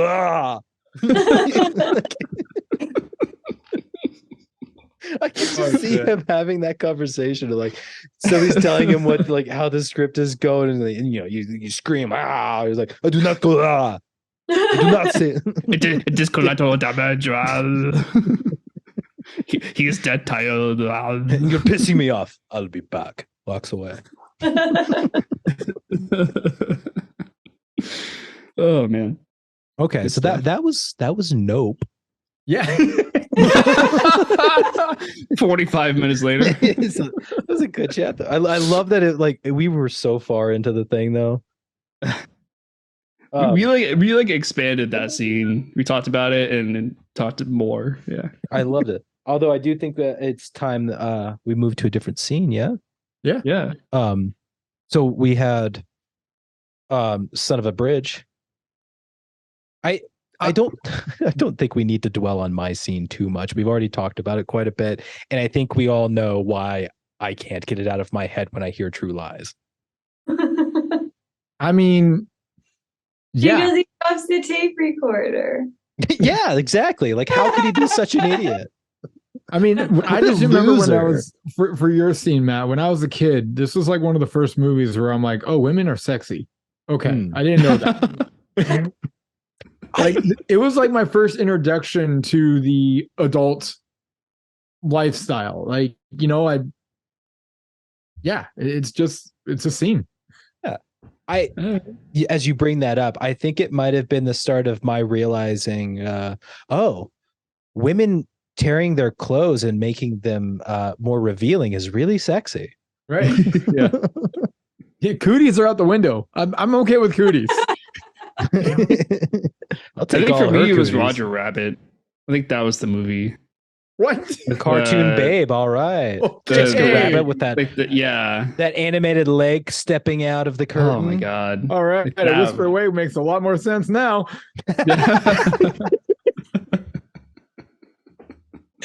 Two totally different animes, but oh man. I mean, no, and shout out to Jamie Lee. She gave it her all in that one, just didn't hold back. And the talent that she has to try to make herself look goofy, dorky, and then all of a sudden turn the switch on and be like, okay, now I'm like a professional striptease dancer. That was just the range on her, just fantastic. I did, like you said, like I love that transition with her where they tell her to dress sexy. Like that's her only instructions. Dress sexy, go to the place and ask for this. And then she gets there, she makes the call, and they tell her what the actual mission is. And she's about to go into the door. She catches herself in the mirror and she's like, wait, I'm supposed to be a hooker. This is not what a hooker looks like. And so she does the quick, wardrobe change. I always thought it was interesting, like the slicking the hair back kind of thing, but I get it. Like I get why she went for it. But seeing her at the beginning of this movie in that full 9-to-5 suit, with the big glasses and everything, the short hair, is like, it's not that she wasn't attractive, but it's like she is very clearly not supposed to be sexy. She's not supposed to be confident. She's not supposed to be Juno. Exactly. She's no, very she's no Juno. She's no Juno. But in that moment, it's like it's an immediate change of like, oh wow, she looks totally different. And then she starts stripping, and you're like, oh wow. Yeah. That's what she looks like under all of that? Yeah. Dude, why aren't you home more?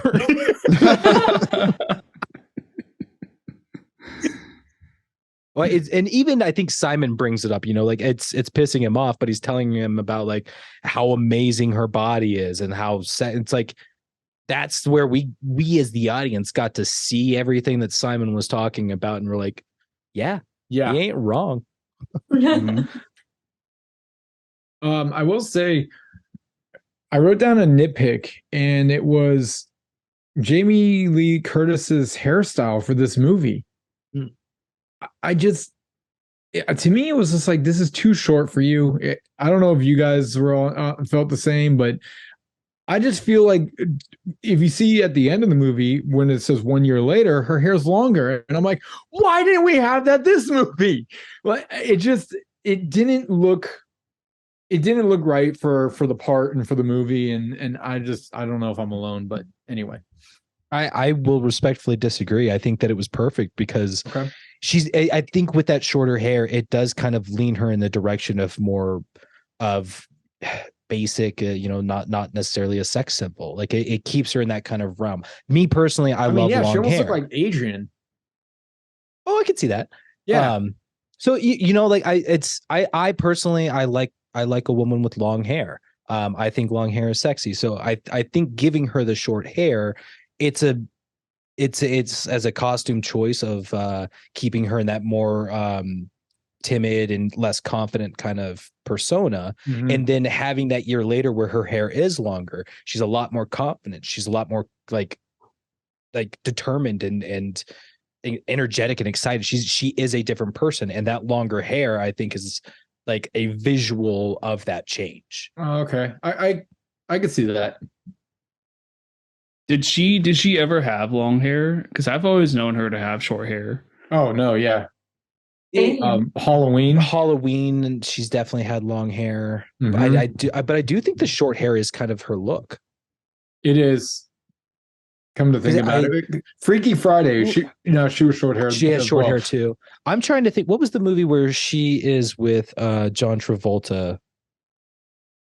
With when she's like a fitness instructor. Oh, because even then I think she had short hair. Shit, what was that one called?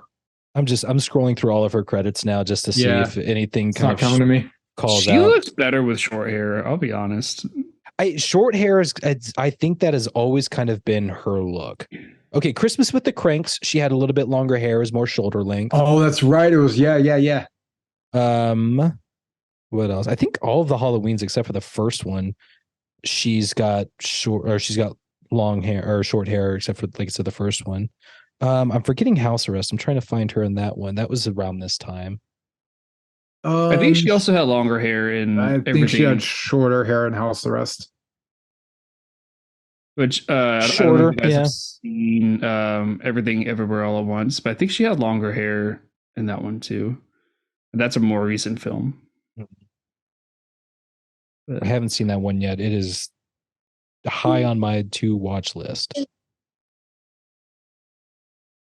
Yeah, but the way she looks in New Girl, if you guys ever watch New Girl, because she plays Jessica Day's mom.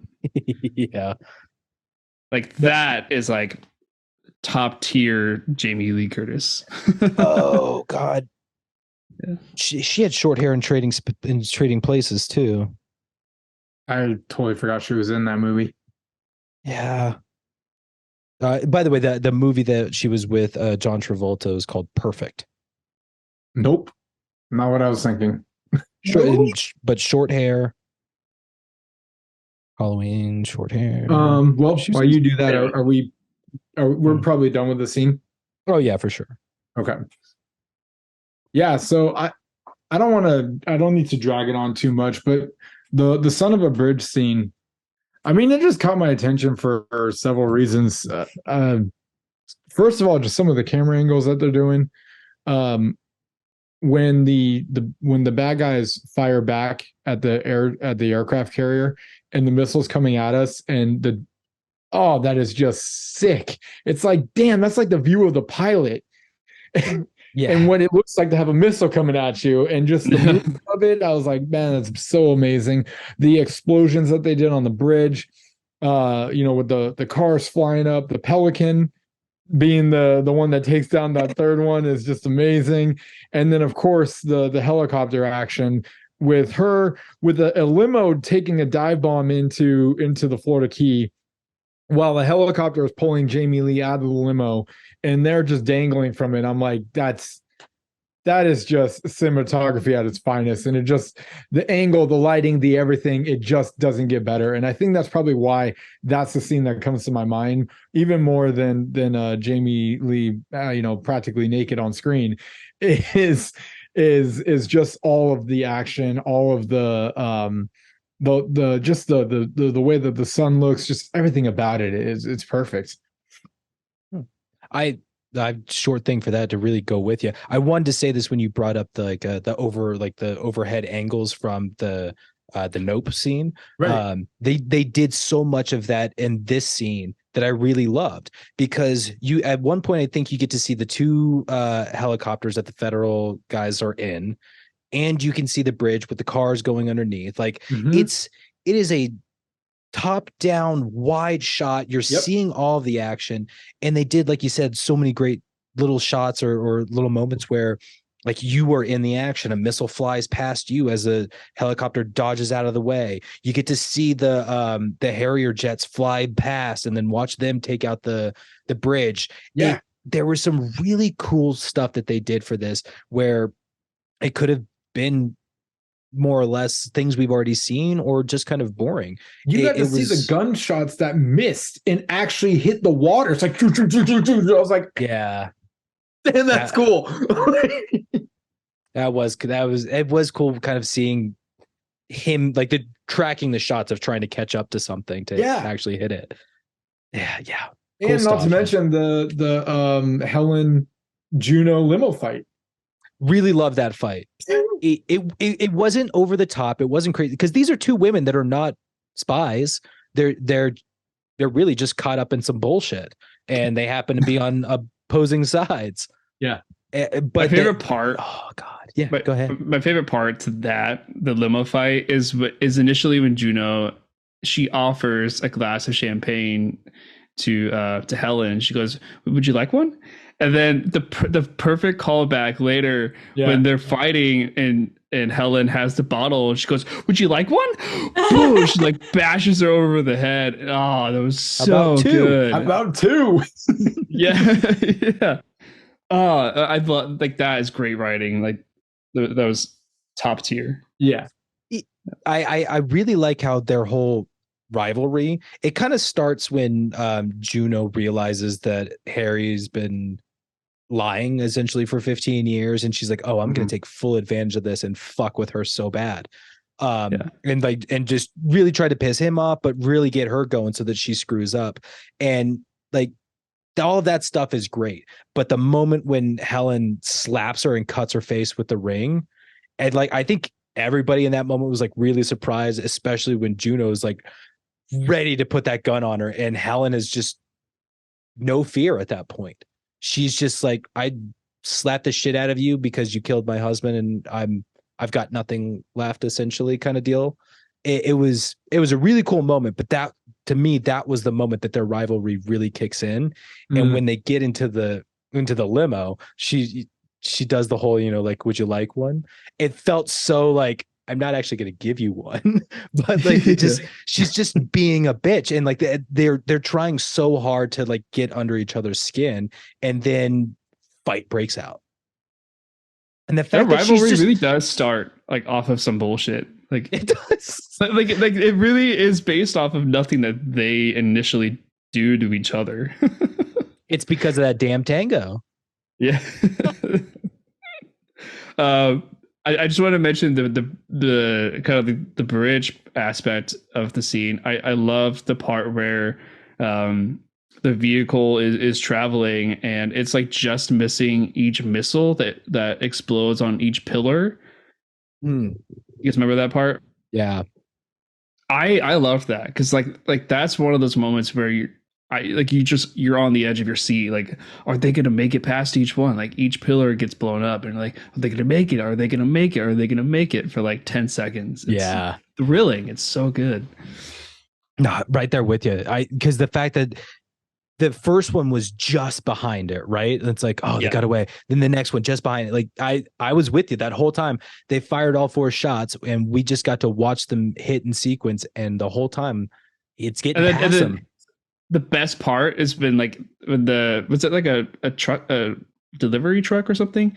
It's like they're teetering on the edge and they're like, oh, we're good. And then a fucking pelican like comes onto the hood of the truck and they're like, oh, and it tips over.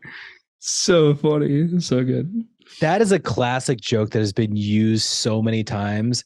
And this didn't feel like it was like a useless joke. They kept with those guys early enough in the chase scene for us to kind of like them for a moment, not necessarily be on their sides or anything, but to see that these guys are kind of like the goofier terrorists.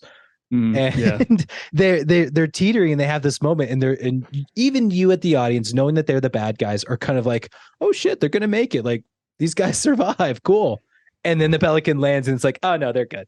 it's kind of like a nice little payoff. But for them to have that joke where it's the bad guys that we're laughing with/at, like that's not an easy thing to do. But Right. it all started from earlier in the scene where we get to see them. But I do actually have like a nitpick for this scene, and I wrote down the note, and then not a minute later in the scene they actually bring it up. They're firing at all of these damn trucks. They're blowing them up. They're carrying a nuclear weapon. And I want to, do they only have the 2 nuclear weapons? See, but they're carrying, I'll get to you, Brian. I know, like, I'm gonna fuel your fire, get you all worked up. But they're firing at these guys. I get that you need to stop the terrorists, but you're being real lax about the fact that this is an atomic bomb. It's a big fucking bomb. And that I think it's the Marines even say, it's like, are we at risk of setting off the nuclear weapons? And they're like, nope, you're good. But he makes the face of like, like I like the moment, but the fact that they're just so willy-nilly firing their weapons, their big weapons at these trucks that are carrying a nuclear bomb, it kind of bothers me a little bit. And then for the scene to end where it's like, okay, well, we can't stop the bomb from going off. It goes off. It's a nuclear weapon. Are you telling me that you were far enough away from that thing because it blew up out there on a bridge somewhere that's far enough away from Florida that there's not going to be aftershock? There's not going to be wave after wave of radiation that's just sweeping through Florida, destroying stuff? Because believe it or not, we dropped some bombs on a small island before, and it didn't go so well for anybody nearby. So that's just like a nuclear problem I've got, but whatever, it was fun. Go ahead, Brian. Nuclear problem I've got. I had a couple of nuclear issues in this movie that just the way that they handled it was just very confusing to me. Because if you call back to this one where they're like, okay, we've got this device, now we're gonna put an American flag over it, and then we're gonna bury it in concrete. And I, to the life of me, have no idea what they're doing there.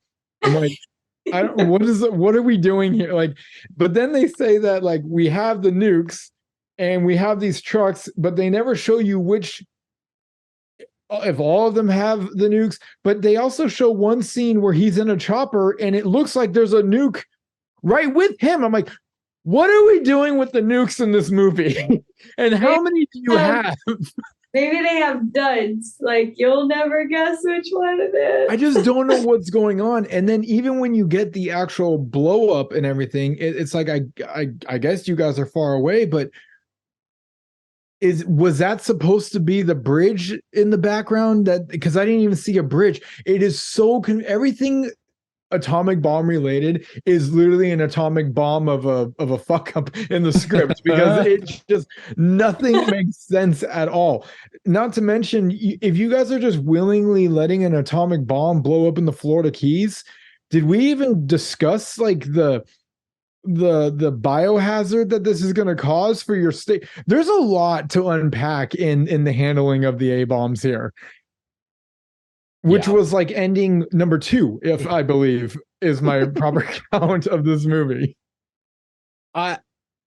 Yeah, the movie could have ended there and it would have been fine. But then because Aziz took off with the other nuclear weapon, which is what he's threatening with the key of, we're going to blow something up. Dude flies off with a nuclear weapon just in the compartment with you guys, like, yeah, no big deal. It's fine. Which, by the way, it does bother me. Blown up. Was that the same one with the nuke in it? That's the other question.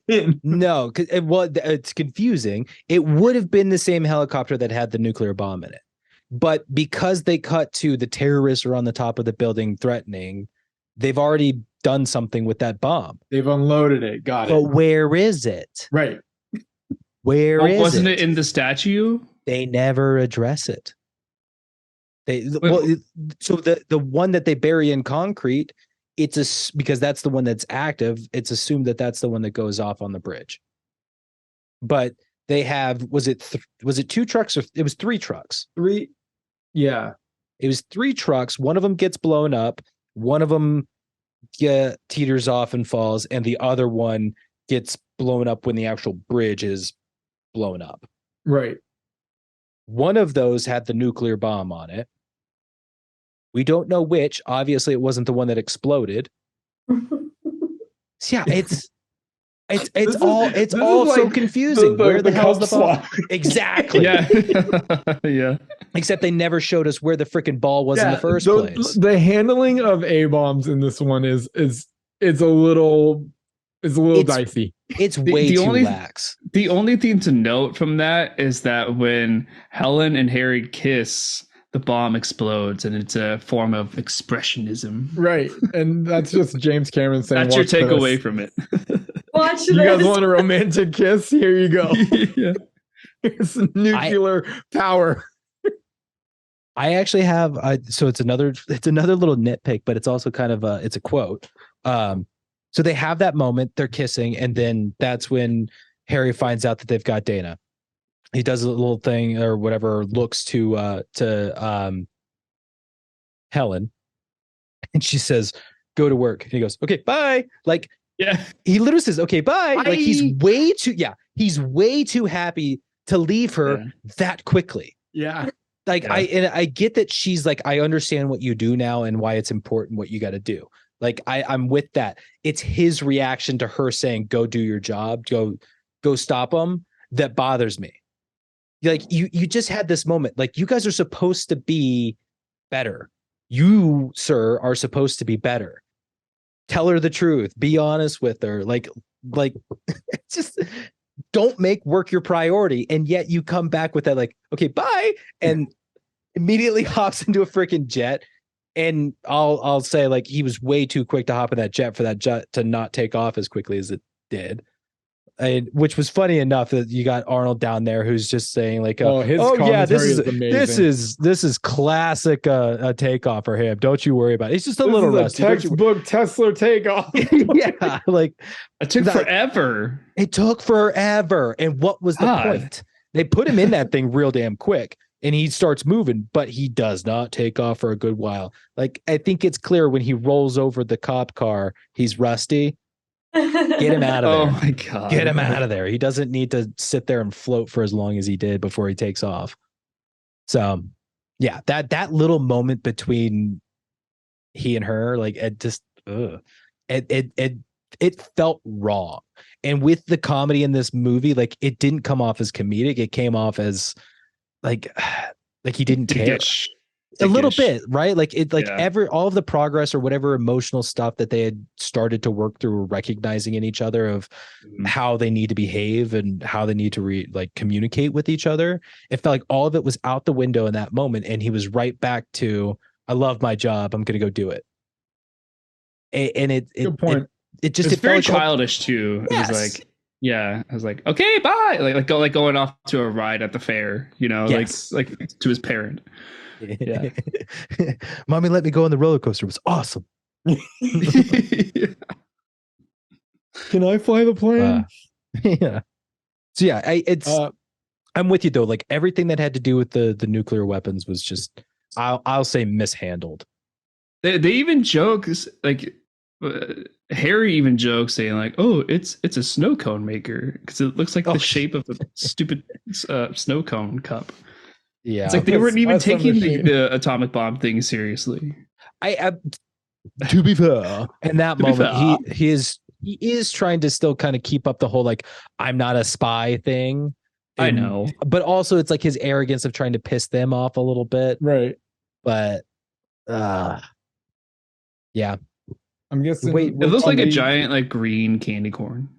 That's what they look like. I mean, it's the same. I would guarantee that is the same exact prop that's used in the Austin Powers movie, where Dr. Evil's loading up a nuclear weapon to send to the core of the earth to blow it up and cause chain reactions in all the volcanoes. Guarantee, same prop.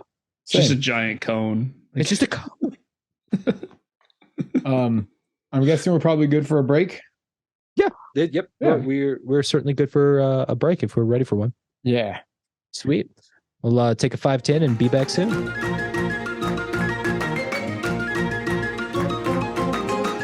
We're heading in the final third. We got this. You got this, Jen.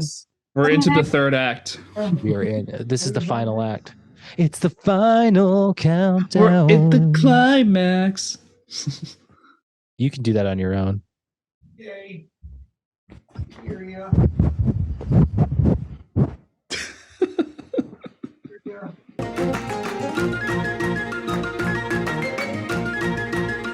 Welcome back to Good Flickas, home of the Good Flickas. We're still talking about True Lies. We've been what I was gonna say was like we've been jumping around so crazy with the scenes and stuff. Like there's still lots to talk about, but I mean, classic us. We've definitely hit a lot of the main scenes, but there's still so much to talk about.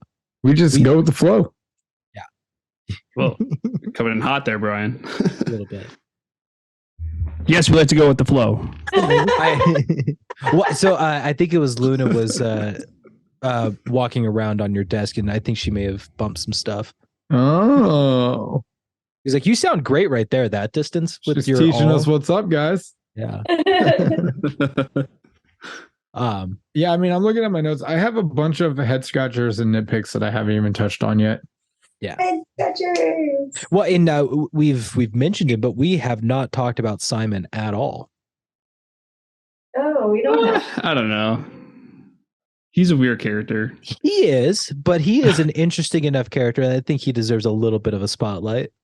I mean, Especially since he pisses himself twice. Yeah. he did The make only one of my redeeming quality. he did make one of my nitpicks. Yeah. Okay. Yeah. And it would be the Simon's briefcase plan. Oh. Okay. I want to know your thoughts on Oh it. yeah. Where's he going with this? I never met this person in my life. I'm gonna drop off this briefcase, but don't worry, I'll talk to you. How? You don't know the name. You don't know if she constantly visits that place. Maybe this is her one. She could be someone traveling, visiting the city for all you know. It is Washington. Where's the backup on this? Like, where's the research? Where's anything? Yeah. Guy's an idiot. That too. He's a car salesman. Not very smart. I mean, how did they even get in contact with each other? You may have noticed they never showed that part. I mean, she mentions it but she just mentions that scene in the shop. Exactly, and then he leaves. And then he leaves. But I don't know. It's they do. I feel like that the conversation is cut kind of short, like within the retelling of it. So, I mean, I'll like to say that maybe there's the conversation of like he gets her business card or something, and it's like, okay, I'll contact you. But I don't know. I think the way that it's all portrayed with him doing the whole like, I gotta go, and like bolts, like it being all crazy and stuff. I don't know. I'm with you, Brian. I think it's a wild plan, but what a gamble, right? Of like telling somebody I'm a spy, I'm leaving this briefcase with you because I need to leave it with somebody I can trust. Well, why can you trust me? Like and the fact that it had like what I assume is a fake passport in it, like currency from multiple countries, like it had, I'll say, plenty of clues to be like, yes, I'm a secret spy, but it also is very red flaggy of why would you have all of this shit in a briefcase and give it to a perfect stranger? Right. It's a big gamble of a play for a guy who is just trying to get laid. And I will say it's a clever enough plan to be like, he kind of targets housewives that are clearly bored in their relationships and are looking for excitement, and he does that. But why he lands on being a spy is kind of odd. But I thought that there was a moment where he does like have like a short little montage of seeing Helen like multiple times before he gives her the briefcase, but maybe I'm wrong on that. No, that was their meeting. Yeah, I mean, like maybe it was a similar thing to Enemy of the State, like when Will Smith's character gets that was it a tape, Yeah. like a total stranger, right? Like they didn't know each other beforehand. Yeah, they did. They did. They They went to school did. together. They went to school together. The law school. Yeah. Oh, I forgot that. Forgot about that. Then Yeah. I thought he was just like some random guy. He was being chased, and he just dropped the tape. No, because Will Smith is the one that stops him as he's going through the store because he recognizes him. Exactly. And then there's the whole scene after where he talks to his wife and he's like, "Hey, I saw blah blah blah today." And basically said hi to him, and then he died. Right in front of my but eyes. he just Bitch, it doesn't wasn't know in front about of the your tape. eyes. Yeah, he He has just- no idea what he gave him for the longest time, but right, okay, but he okay. did know. I guess it's nothing like that then. not quite. Yeah. Good, Brian. Well, you brought up Simon. I just looked. I did write a scene that features Simon in it, and it is I Spy a Fake.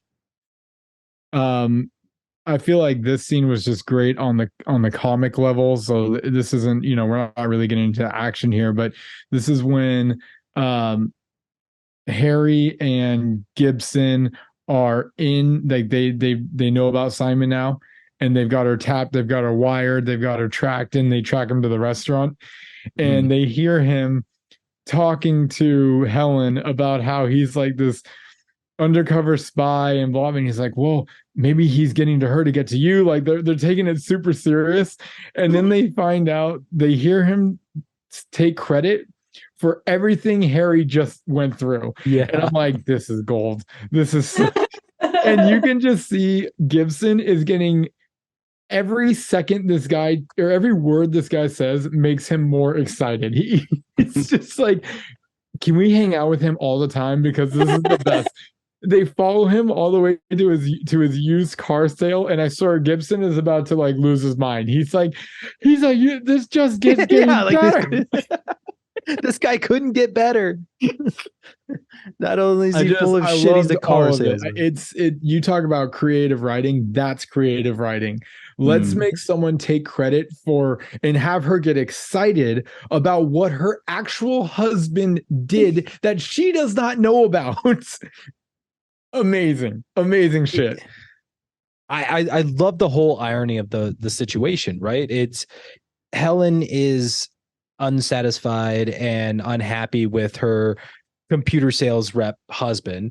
He's bored because she's kind of playing Jane. She lives an unexciting life as a lawyer, a law secretary. And, he's got these beautiful women. He still loves his wife and all that stuff. They still love each other, but the magic, the heat is kind of gone. But the magic factor that would bring them closer together is the truth. It's the truth. Exactly. Like if he was just like, I am a spy, I did this, this is why, like all of these things, like it would excite her. She'd be like involve her. So like I agree with you. It is brilliant writing, because it shows that if you were just honest, if you had been honest, you could have had the heat. You could have had all of this stuff that you're pissed off about Simon getting, because it's you. And then to have that big, like the reveal at the end of now they are working together. She gets exactly what she wants, the exciting life of like, I did this. And he gets to be with a woman who is drop dead gorgeous, and he doesn't have to lie to her. Like he gets to do his job the way that he always needs to do his job, but now he doesn't have to hide anything. Yeah. I do love, just kind of going off of that idea, I do love the fact that Harry thinks that Helen is cheating on him with this guy. Like he's like, oh, like she's like living this other life, and it's like she's lying, like she's not telling me the truth, when he is doing the exact same thing. And I love that, like that they're both doing the same thing to each other. It's like, are they hypocritical, or like, I don't know. It's really interesting. I think James Cameron did a really good job of making this a more action film over comedy, but there's so many of these little Easter eggs of like, I can see why this movie would be absolutely hilarious with a different cast. And it makes me want to watch the original French film one, since you said it was a French film, I wanted to see it anyway. But Yeah. I think that the comedy is freaking gold. There's so many moments where it's clearly written as this is a joke, but because of the design of the story that James Cameron came up with, it stays within the action genre while still having its funny moments. So I want to see how that stuff plays out of like Simon and Harry in the comedy version. Like, how does all of this, like him freaking out of being this super spy and thinking that his wife is cheating on him with this rando guy, like I want to see how that plays out in a comedy. Even like the pissing himself, like was that in the original, or was that in this? Right. Was that added to this film? You know? I feel like that's got to be in the original, but what a fun character trope for this guy of like being, I'm super spy. I don't have the luxury of fear. And this guy Fear is not an option. Pissing himself. Like my favorite though is probably the second time he pees himself when we get the ending and come to find out she's tricking him with a tube of lipstick. Like all of it is just, oh my God, that's it's so good. freaking good with this guy. And Would a spy pee himself? yeah. The first time he pees himself, they've got him in those freaking silk boxers. Yeah, like satin, silk, whatever. Oh my yeah. God. And then I do appreciate that every time they had him pee himself, there was never any kind of we see the pee, or it's just hear it. We're up here, we're reacting to the sound of him peeing, and it's like, yep, we all know what's happening here. Yeah. Yeah. It's like that kid that like the tough kid who like acts tough but then like gets a nosebleed just from talking. You know, it's like that kind of idea. Like, oh, you didn't have to do anything. Like you did that to yourself. I don't know. Yeah. I think he's a great comic relief for this one. It's like that wizard kid from Harry Potter. I can never remember his name. On the Ron Weasley on Slytherin's side. Oh, Draco? No, he acts like he's the bully, but he's really just a little weenie kid. Draco Malfoy. Draco Malfoy. Is that it? Yeah, Oh, Malfoy. like platinum white hair. Yeah. Draco Malfoy. He is a character, at least in the earlier movies, where I could see him being like, "Oh yeah, I'm a freaking tough guy. I'm the 100%. I'm the best." And then the troll rolls in, and he's just like, "Oh shit," and pees himself. Like I could see that from his character for sure. I mean, Hermione smacked him. Oh, she punches him square in the face. Yeah. It's just like, dude, you are the worst bully. Just wait till I tell you about my father. Like that's probably the worst part. It's like you're all tough until somebody stands up to you and you're like, I'm going to tell my father. Like classic rich kid. Fuck off. Yeah, sorry for dropping the name. I've only seen him one time though, so that's my excuse. Well, it's okay. It's okay. It's just when you drop me with like that wizard kid from Harry Potter. Which I said the weenie kid. There's a couple of weenie kids. I heard wizard too. I was like, well, I heard wizard. Down, bro. My deaf ear heard wizard. You know what? We'll check out the recording. Yeah, check the playback because I think maybe I said like weenie wizard or something like that. I don't know. Yeah. Hey, when I edit this back, you'll see what I do with it. Oh, I'm sure you will. Pictures included. So scared. All right. So because of Nick's wonderful journey that he's been dragging us on, I'm realizing most of the Arnold movies that I've watched are ones that we've done, but I realized that it's more of I watched them when I was a kid. And I never had like adult vision of Arnold, which leads me to the question, is Arnold a good actor? No.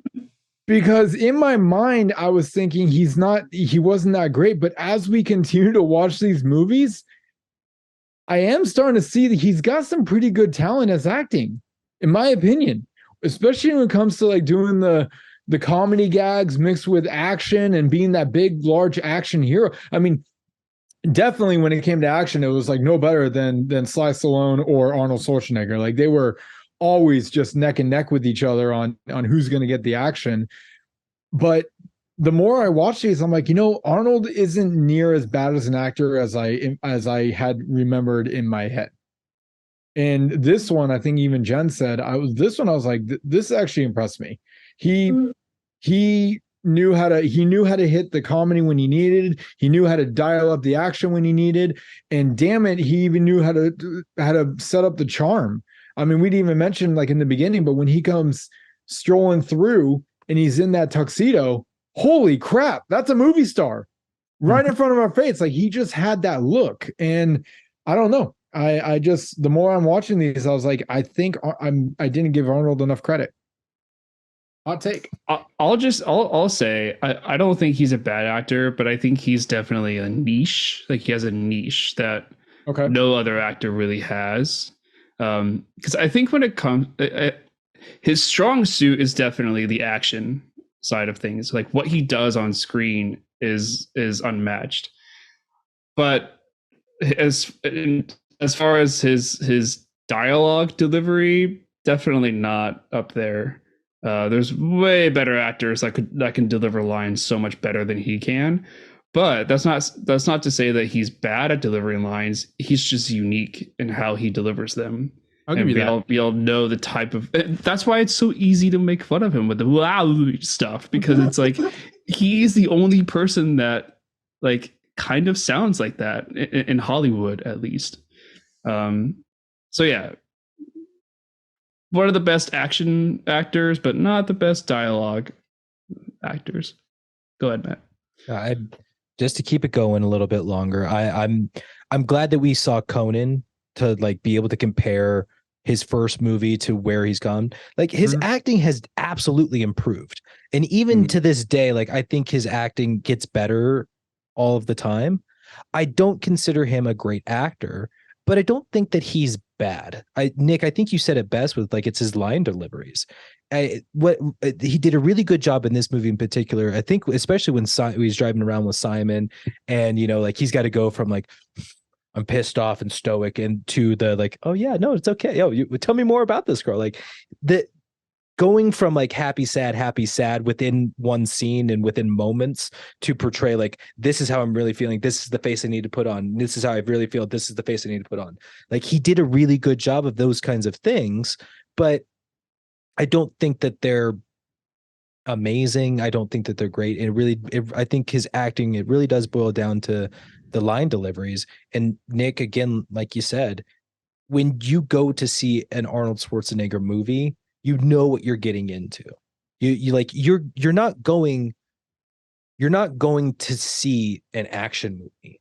You're going to see an Arnold Schwarzenegger action movie. And the fact, like, with comedy and stuff that he's been dabbling with and doing a lot more of, like, I think that's probably been the best thing for him, because action's easy in the sense of like, he is a big burly man. He is able to do the stunts really well. Like, the guy working a gun and fighting people it's great. It looks solid. He looks great doing it, but it doesn't require dialogue. It doesn't require acting other than aggression. But as his movie career has expanded and he's gotten into other genres, he's tried other things. Those little things of like being able to deliver a line that's supposed to be funny and get laughs, being able to deliver a line and see that like it's emotional and it's bothering him. Like, he's able to express and show a lot more emotions than he could, especially with Conan as an example, right? He had 0 lines. He had one facial expression other than happy, you know, like it's really impressive to see how far that he has come. I don't think it's going to change much from where he's at. Like, he is what he is. And it's a niche.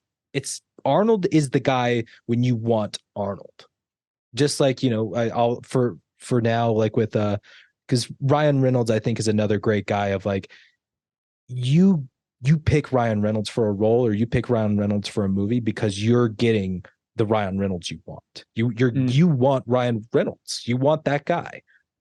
Tom Cruise is another great example. You put Tom Cruise in a movie because you want Tom Cruise, what he delivers, what he is, not what he's capable of, but what you need him to be, what you want him to be. He's Johnny Depp. Johnny Depp. Well, Johnny Depp is a phenomenal character actor. That dude could be fucking anybody. Character actor, exactly. He could be anybody. But I mean, still a great example, right? Like, there are so many actors that have established themselves in Hollywood to the point where it's not, you know, it used to be you were going to see a movie because of the director or because of the writer. Now it's more specific to you're going to see a movie because of an actor. And only recently has it started to change back to like Zack Snyder and God, I'm blanking on his name. Tenet, help me out here. Well, it's like Scorsese, M. Night Shyamalan, yeah, James Cameron, like yeah. So like there still are Tarantino. examples. Tarantino. There's still examples of directors and writers that you go to see, but those are mostly it's writer directors. They wrote the movie, they're directing the movie. That's why you're going to go see it. Most movies are not written and directed by the same person. So you're going to go see it most likely because of the actor that's in it. And who doesn't want to see Arnold kick ass? Has anybody actually watched Fubar? No. Fubar? No. Oh, is that the show? It's a show on Netflix. Show. I think I brought it up. I'm going to seen bring it up every freaking month when you pick a Arnold Schwarzenegger movie. Has anybody watched it yet? Because I'm looking at you. No, I haven't. No, I'm watching a Korean drama right now. But go ahead, Brian. anyway, it's not a scene, it's more of a moment within a scene, but to me, it was worthy of a title because of how cool it was. And I've titled it, It's Uzi going down the stairs. oh. Okay, if we want to talk about realism, this scene is not it. I don't know if I hit the jingle. I don't think I did. It's been a while. Oh, no, you nailed it. I just when you were saying Uzi, I wasn't thinking gun. I was thinking like ooze. Oh no. But once you said the last part, it's like I'm with you now. But this was just so funny. I mean, her contribution is I'm going to take the gun, I'm going to shoot it. It's going to kick back. I'm going to lose the gun, and then it's just going to perfectly tumble and shoot everybody. It's hilarious. I thought it was hilarious, and I did want to complain, but I noticed that like at one point you can see they lined up all of the bad guys. Right. They're in a perfect line, and it's like, you fucking idiots. And it's as it's stumbling down and shooting in a straight line, takes them all out. I'm like, all right, I'm good. It's like, this is the unrealism that I'm completely okay with. Like, just keep feeding that to me. I have no problem with it. I am a little tired of the trope of girls not being able to shoot a gun and dropping them and causing it to tumble and shoot people. Do you know what the best part about the scene though is that it's the cutaway shot back to Helen where she's like like she's just like, I don't know. like they cut that to her like 3 times or something. And then when they cut to Arnold and he like looks up at her, I almost feel like he was gonna give her like a thumbs up, and I was like, oh, there's no thumbs up, interesting. But it's like it just feels like a thumbs up moment. Like that would be like the good comedy in that. Yeah. So while we're in the scene though, I like that once they start the action with those two, it doesn't really stop. Like they have their moments of like you said, their thumbs up moments of like a good job, but then immediately more terrorists come in and it's like, oh, new problem. Oh, new problem. So I like that they kept the energy up with that while progressing the scene and getting information out there. I wish that they would have addressed like where the freaking bomb went, what truck it went on, but I do like that it's not just them shooting up and then having conversation and then chase. Like it's all ramping up to the point where we've got gunfire out there. I really wonder what the body count is for this movie. Because Arnold killed so many damn people, but it's just the energy of this scene is really great. It starts with like one-on-one combat, and then it's one dude versus 30. And like it's a really cool action sequence and how a scene can progress that doesn't necessarily need a ton of dialogue to push the movie forward. But we got to see Helen and Harry in action, and that was the cool thing. No, I mean, even the structure or the format of True Lies is very interesting. It's like the first act is action, action, action. Then you get the second middle of the movie where it's basically, let's just figure out if my wife is cheating on me. I'm gonna waste so much government money. All like it's just so weird. And then the third act is like, and we're back to the action. It's like, if the terrorists are so important, why are we basically dropped everything. It was like, we're dropping the entire investigation of Aziz, where everything's coming to a halt. We need to figure out what Helen Tesler is up to.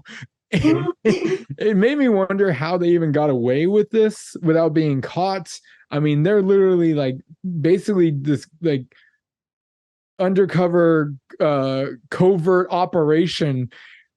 Figure out what the fuck my wife is doing is going on. It's crazy if you actually break down the premise of True Lies. I actually like this, like the subplot of him and his wife and trying to figure out what she's up to. It's a nice break between like the terrorist main story, because they have that conflict with each other, and then like they somehow get a lot closer together when she now joins the battle, right? like now they're like this duo, this action married duo couple. It's like pre Mr. and Mrs. Smith. Bring that up. Yeah, totally. And so when like Helen like joins the fight in the third act, it's like now you understand this history between the two, before the third act ensues, and I think it's a nice break between the main story.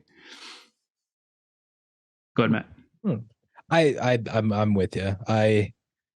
You both have great points. Like I did love how the movie starts with all of the action that you need to really get the story going to establish this is an action movie. But for the next 45 minutes of this movie, it's just a guy that's in a government agency tracking down his wife because he's jealous, and it's really interesting how they do it. But the fact that they keep the terrorists coming in to like, oh, by the way, this is still happening. So they never lose focus of like the whole arc of it, but the focus on the terrorists at that point is just so secondary. But I had the question of, is there any explanation for how the terrorists knew about the suite? Like, hands shot up. I was real curious. Yeah, I'm just real curious about that. Like, how my assumption is they track Helen, but doesn't necessarily make any sense because they'd be tracking him. I'm so glad you asked that. One of my head scratchers. How did Aziz's crew know where to find Harry and Helen? I truly don't think it was ever answered. This is it's like a covert operation between very few people.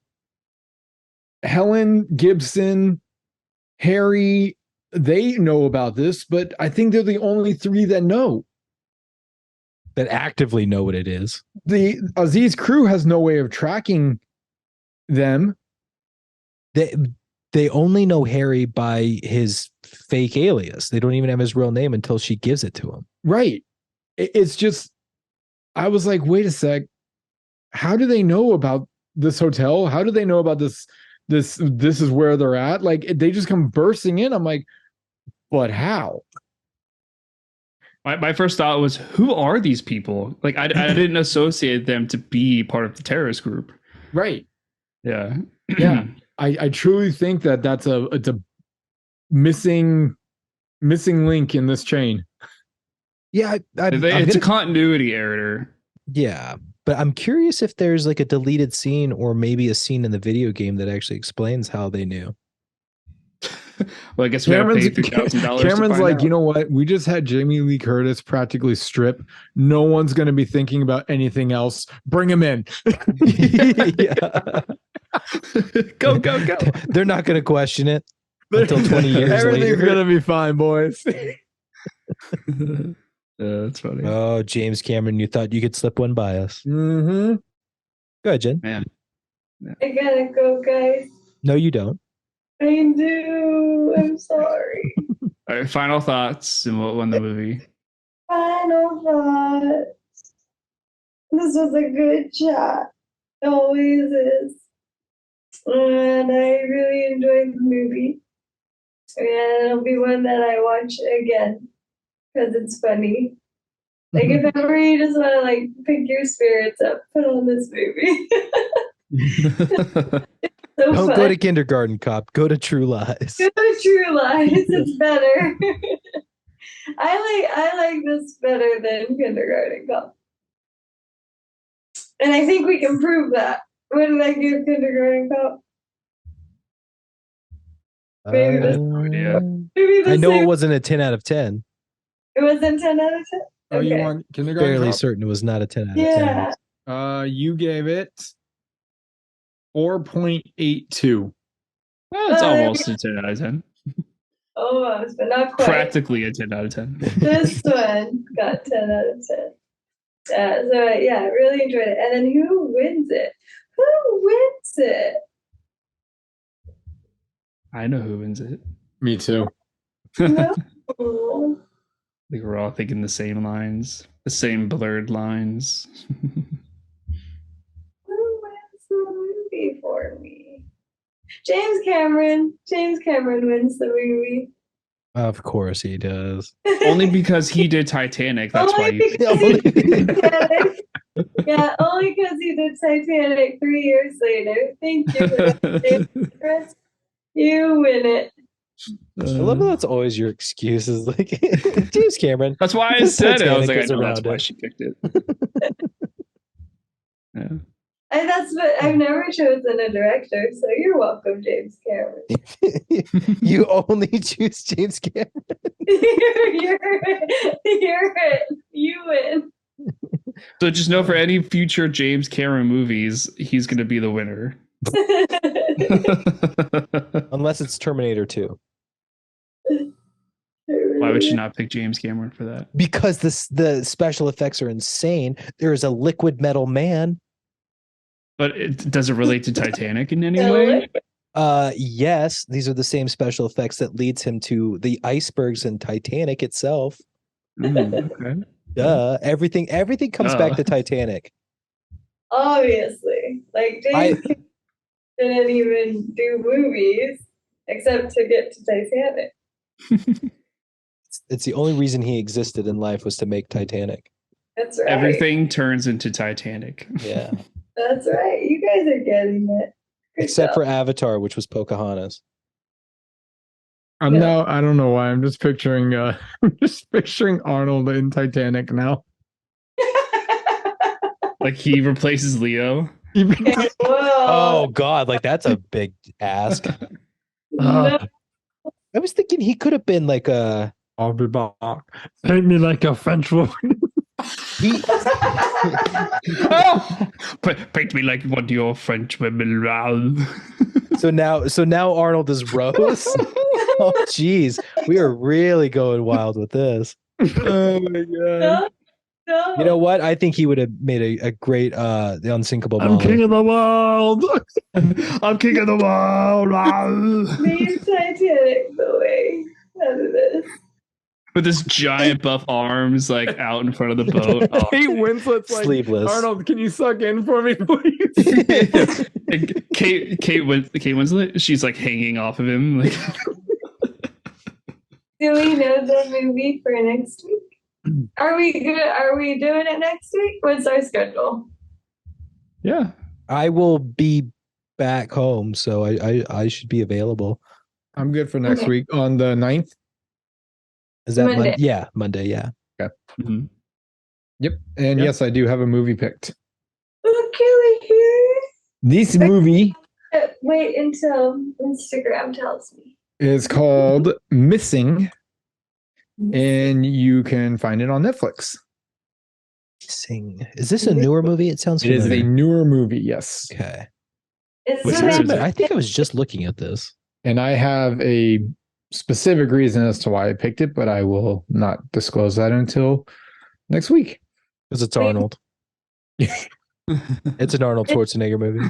No, as a matter of fact, I picked it because it's not Arnold. I thought Like, it was- what movies can I pick that are not Arnold? Yeah. Missing isn't the one with Sandra Bullock and like Birds, right? No, I think No. is it the Bird Box is the one where they have to blindfold Yeah. themselves? Yeah, Yeah. no, not that. Okay. Well, that's good. Missing. I don't think I've heard of it. What year is it? 2022. Is it? Yeah, it's 2022 or Oh. yeah. I'm Or gonna it look might it up. even I be was- this year, actually. Oh, it could be. Hey, I think It's from. movies. I feel like all of our movie picks are either 90s or 2022. Like, I'm assuming it's yes. It is this one. 2023. Yeah, I thought it was this year. Definitely have not seen it then. Interesting. I'm just trying to see what the release date was real fast, just like how early in the year. Oh, That's not the- January. January. Okay. So it's Mhm. I was gonna say probably beginning of the year. yeah. Is that the one with Angelina Jolie? Nope. No, No. that's oh, it's God, I want to Oh, say shapeshifter, I but saw it's that not. one. God, what is it? My friend told me about that. What is it called? Uh It's She with said- with the little girl, right? Yeah, or the Yeah. little. Is it a little girl? it's a or- little boy. It's a little Little- boy. Changeling. No, not Changeling. Not changeling? No, she's talking about the most recent Angelina Jolie movie. It's new. Is it What is It's- it fucking it's- called? like Mother? Something like a Mm. simple title. I It's- thought. Those who wish me dead. That's it. That's That's it. it. Yes, those who wish me dead. Maybe Okay. it's not a simple title. Just kidding. I take it all back. I'm going to bed. That one was a good movie. I haven't seen it. Just on the subject of Angelina Jolie, her last movie was released in 2021. But she does have 7 upcoming projects, so she's still working. Working hard, girl. Get it? Yeah. Kung Okay. Fu Panda 4 comes out in 2024. good night. All right. Have a good night, Jen. Thanks for joining Night. us. Have a good work day tomorrow. Oh yeah. Love it. All right. And then there were 3. Yes, there were. Okay, what do I have left? Oh, I've got it's just a moment that was killing me. When they're recording the original terrorist message and the poor camera guy's battery is low. Oh, And you can see him start to shake like, oh shit. And then it happens and he just that was so good. I loved it because the whole time I'm waiting for Aziz to just like flat out, all right, somebody get a battery. Like I was waiting for it. And for him to just be like, we'll go get another one. Right.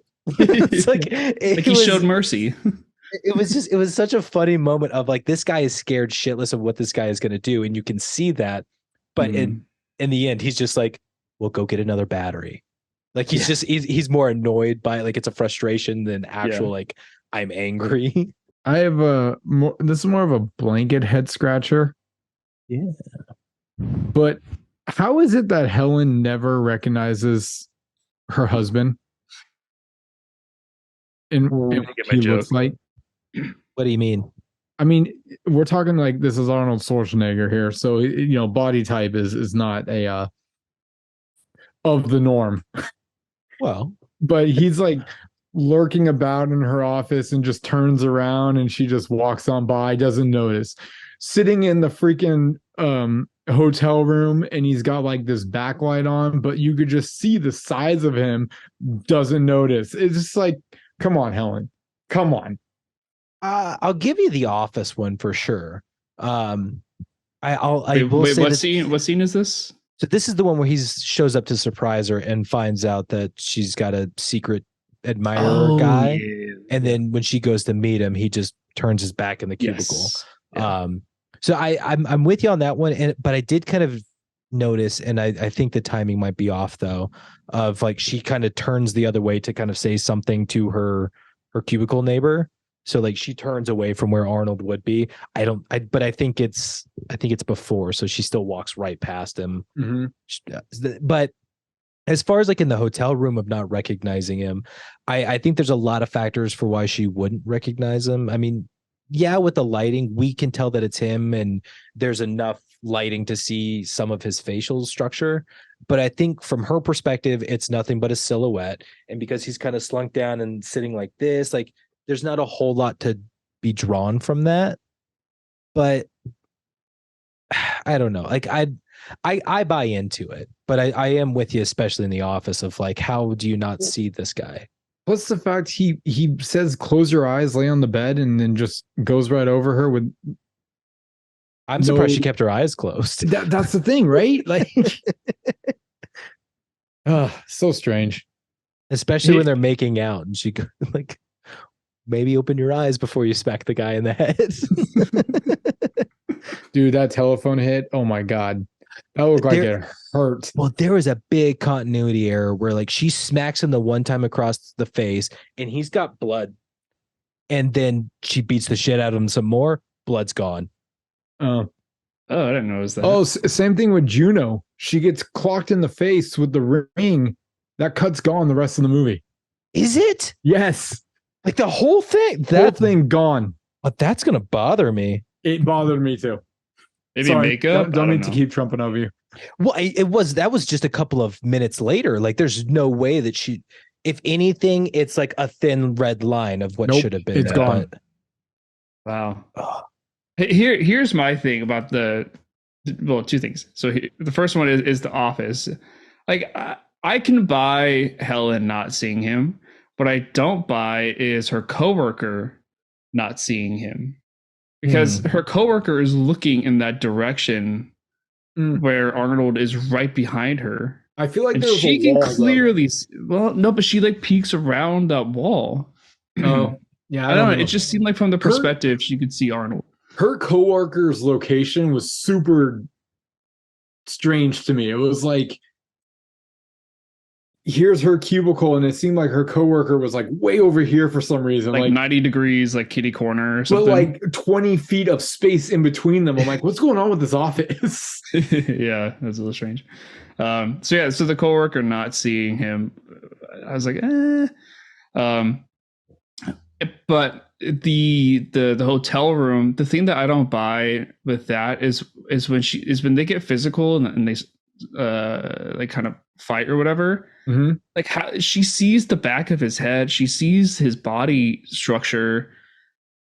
Like how she do you runs back there? Like how can times. you not think for a second that might be your husband just looking at the back of him? At one point, she pushes, like right before he gets clocked with the phone, she pushes him straight up. Right there, it's like, come on. Like you don't feel the same weight, if you've ever touched him before. I mean, I get that they haven't been sexual or whatever for a long time, so maybe she's forgotten like how all of that feels. Like I can guess that maybe might be valid. But I mean, if I'm getting real nitpicky here, you don't know the touch of your husband's lips. Yeah, come on. Yeah, it's that and the fact that I know, like I would definitely know Casey's lips. I like in a heartbeat. Yeah. Especially like if your eyes are closed, like you would want to imagine whoever you love is like maybe you're kissing them. I don't know. Yeah. Like yeah. Interesting. So I did lots of issues with how not recognizing him for sure. But just to fuel our anger about the cut on her cheek, I've been able to find one picture of Juno in IMDb where she's in the limo, and from what I can tell, there's nothing there. There isn't. And I'm trying desperately to be like, well, there's light coming in, so it's a little over. Nope. Like it's a little. It's like right here is a little something. But this, like I said, this is just me off of this one picture that I'm trying to like really be like, no, it's there. It doesn't look like it's there. Matt, you're talking to a soon-to-be paramedic. You don't think I'm going to see an injury and not notice if it's there or not? Yeah. Why, it's so strange. Like I wonder what that thing was. Like, it was a gapping. I was like, oh, okay. I wonder if they kept that injury, because that's, they instant drew blood instantly. Nice little, at least a 2-3 inch laceration. I was like, that's you now are gonna have to have that on her. And I looked for it and I'm like, nope, they did not keep it on her. It probably could be a thing too, where the actress like didn't want to like keep a scar on her face, like a That's makeup possible. scar for the rest of the film. Yeah. Like that could totally be. You can't mess up this pretty face. I know. That's Okay. about to plunge into the Florida Keys. Well, that's actually something that I'm curious about, because like that's not a thing of continuity that you just miss. It was a big part of Helen slapping her, turning the hand over to show the ring. Like, I mean, you made a point to show that she's slicing her face with intent. She cut her face. It Right. happened. You made a big deal about it. And then to just completely ignore that for the rest of the movie of her screen time, that it makes no sense from like a normal standpoint. But there had to be a reason that for everybody to ignore that clear detail. And I wonder if it's simply because they wanted these two women to be just beautiful for this cat fight. I bet you that might be it. But that's such a bullshit reason. I agree. It's like don't even include the slap scene at all. Exactly. Right? Like would you just take that out? Well, because I mean, you take it out, you redo it. Actually, you don't just take that whole bit out. Take the whole bit out of Juno putting the gun to her, like she's gonna kill her. Aziz coming in saying we might need a hostage. Get rid of all of that. Just get rid of all of that. Cut to chase on the bridge. We're done. And then that means nothing. So unless that was a scene that was added post everything else, like chasing and everything, that was a mistake. Yeah. Because I will say it's a great moment, though. I'm glad it's in the movie, but the fact that the continuity isn't, that's where you screw up. Yeah. Note wise, I'm just looking. I've got one head scratcher, a couple nitpicks, and quotes left. It's there. It's there. I'm sorry. I am Googling now, and there is a mark. The dark mark. There's a mark. I'm gonna try and find like solid evidence that there's like a mark here, but we can move on for now. Okay. I'm gonna find the picture and I'll send it in group chat. But I'm determined. You've set me off. Like this is a big thing. I loved Matt, your you ride your missile. I just I'll love missile your you. like your exclamation of Yeah. like 'Cause I found it. Like I that was found the best part. I found All right. decent evidence. Here's another head scratcher of mine. I should have brought it up when we were talking about the scene, so my apologies, but I can't always keep track of all my notes. You just had the horse chase in the city of Washington, D.C. Yes. Right? Yeah. It went through a hotel, all of this. There was a motorcycle that went from one building to the next. That's going to catch the news attention. True. Would it not? Yes. And if totally. it does, then obviously Harry's going to be his name, unless it's like some unidentified, but I don't really know. What I'm trying to get here is how is it that Helen doesn't know what Harry's, especially I don't know how you went 15 years of not telling your wife or, hiding your secret with all the missions that you go on. But this particular, I feel like this one really is going to be hard for him to keep his cover based off of the fact that all this happened in the city that he lived in, and there's probably going to be news cameras and so on and so forth. So I'm just kind of wondering how he doesn't blow the cover on this one. So here's I kind of have some thoughts about this. It makes me wonder too, like if that was, if after he said, I think 17 years he was doing this at that point. Was it 15? 17? 15. And like, that can't be the craziest thing that's happened in those 17 years. Right. Right. Like how, like what sort of missions has he done previously for the last 17 years? Like, there's got to be something crazier than a horse going to their hotel. As crazy as that itself is, there's got to be crazier stuff that catches the news attention, Right. on a more consistent basis, especially if it's like, on the streets, like out in the public.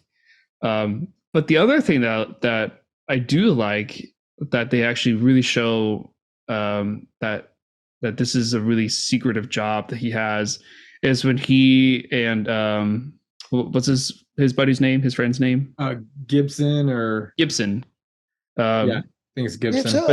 When they go into that building that's supposed to be like where he goes for his regular job, but they have the whole like security with like the hand and the face scan and like the secret wall door, like revolving door or whatever that like goes into this like James Bond looking lab, like that, like they really show that as being secretive and done really well. But just contrasting that with like riding a horse on the streets, like it really blows your cover, and it just does it. The consistency just isn't there. So yeah, I don't know how I feel about that. It's not perfect. I think I just accept it for what it is. I'm like, all right, somehow you haven't blown your cover, and apparently no news covers anything. Let's move on.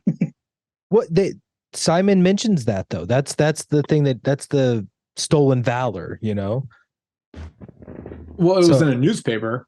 Yeah, so I mean, like, there's news talking about it. I think what you're getting at of like how there's no like video cameras, there's no like helicopters and stuff going around. That's probably the more interesting. Come on, that happens. That's going on the 6 o'clock primetime news. You were talking about a horse man steals a horse, but I think they did a good enough job. Excuse me, good enough job of showing that there are no cameras around. Like maybe you'd be able to pull off like some security cameras and stuff to get images, but you're not really getting quality footage of the incident. Right. So I think it's pretty easy to hide his identity. And I actually appreciated that when he lands the jet, that they made a point in the dialogue to say the authorities covered him up and, they hid whoever it was, that we don't know the actual organization that stopped this. Like, I like that they acknowledged that at the end of all of this craziness that he's done, that they did purposely and actively hide his identity. So I don't know. It's hard for me to buy the hiding the identity, especially with all the witnesses that are involved. Well, what are they going to say? What Arnold looks like. Once again, he doesn't have the normal body type. So he stands out. So what's the best you get is a artist rendering of what he looks like? Sure. I mean, maybe you get lucky and people describe him well enough, but this is a dude charging after a motorcycle on a horse. Are you getting a great look at his face? Maybe when he's in the elevator, you could get a good stare at him.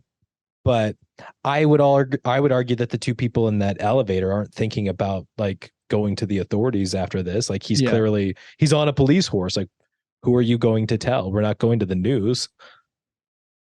So here's my thing about this though, is that it's Harry's family, like his wife and his daughter, they never had any sort of an inkling of a thought, right, that Harry is not being truthful about his career.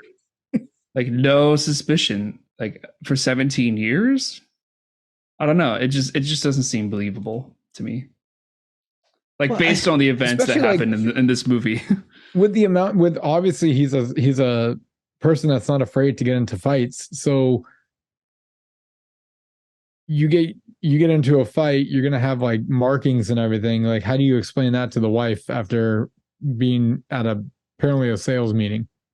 Yeah. So this is actually something that I'm thinking about that's really interesting. How long has he had I'm a computer sales rep as his backstory? Because the whole time. Which is, I mean, and I'm not saying that it's impossible, but doing the math of 17 years from 94, this guy has been selling computers since the 70s. Interesting. Mm-hmm. Like, those are not good computers.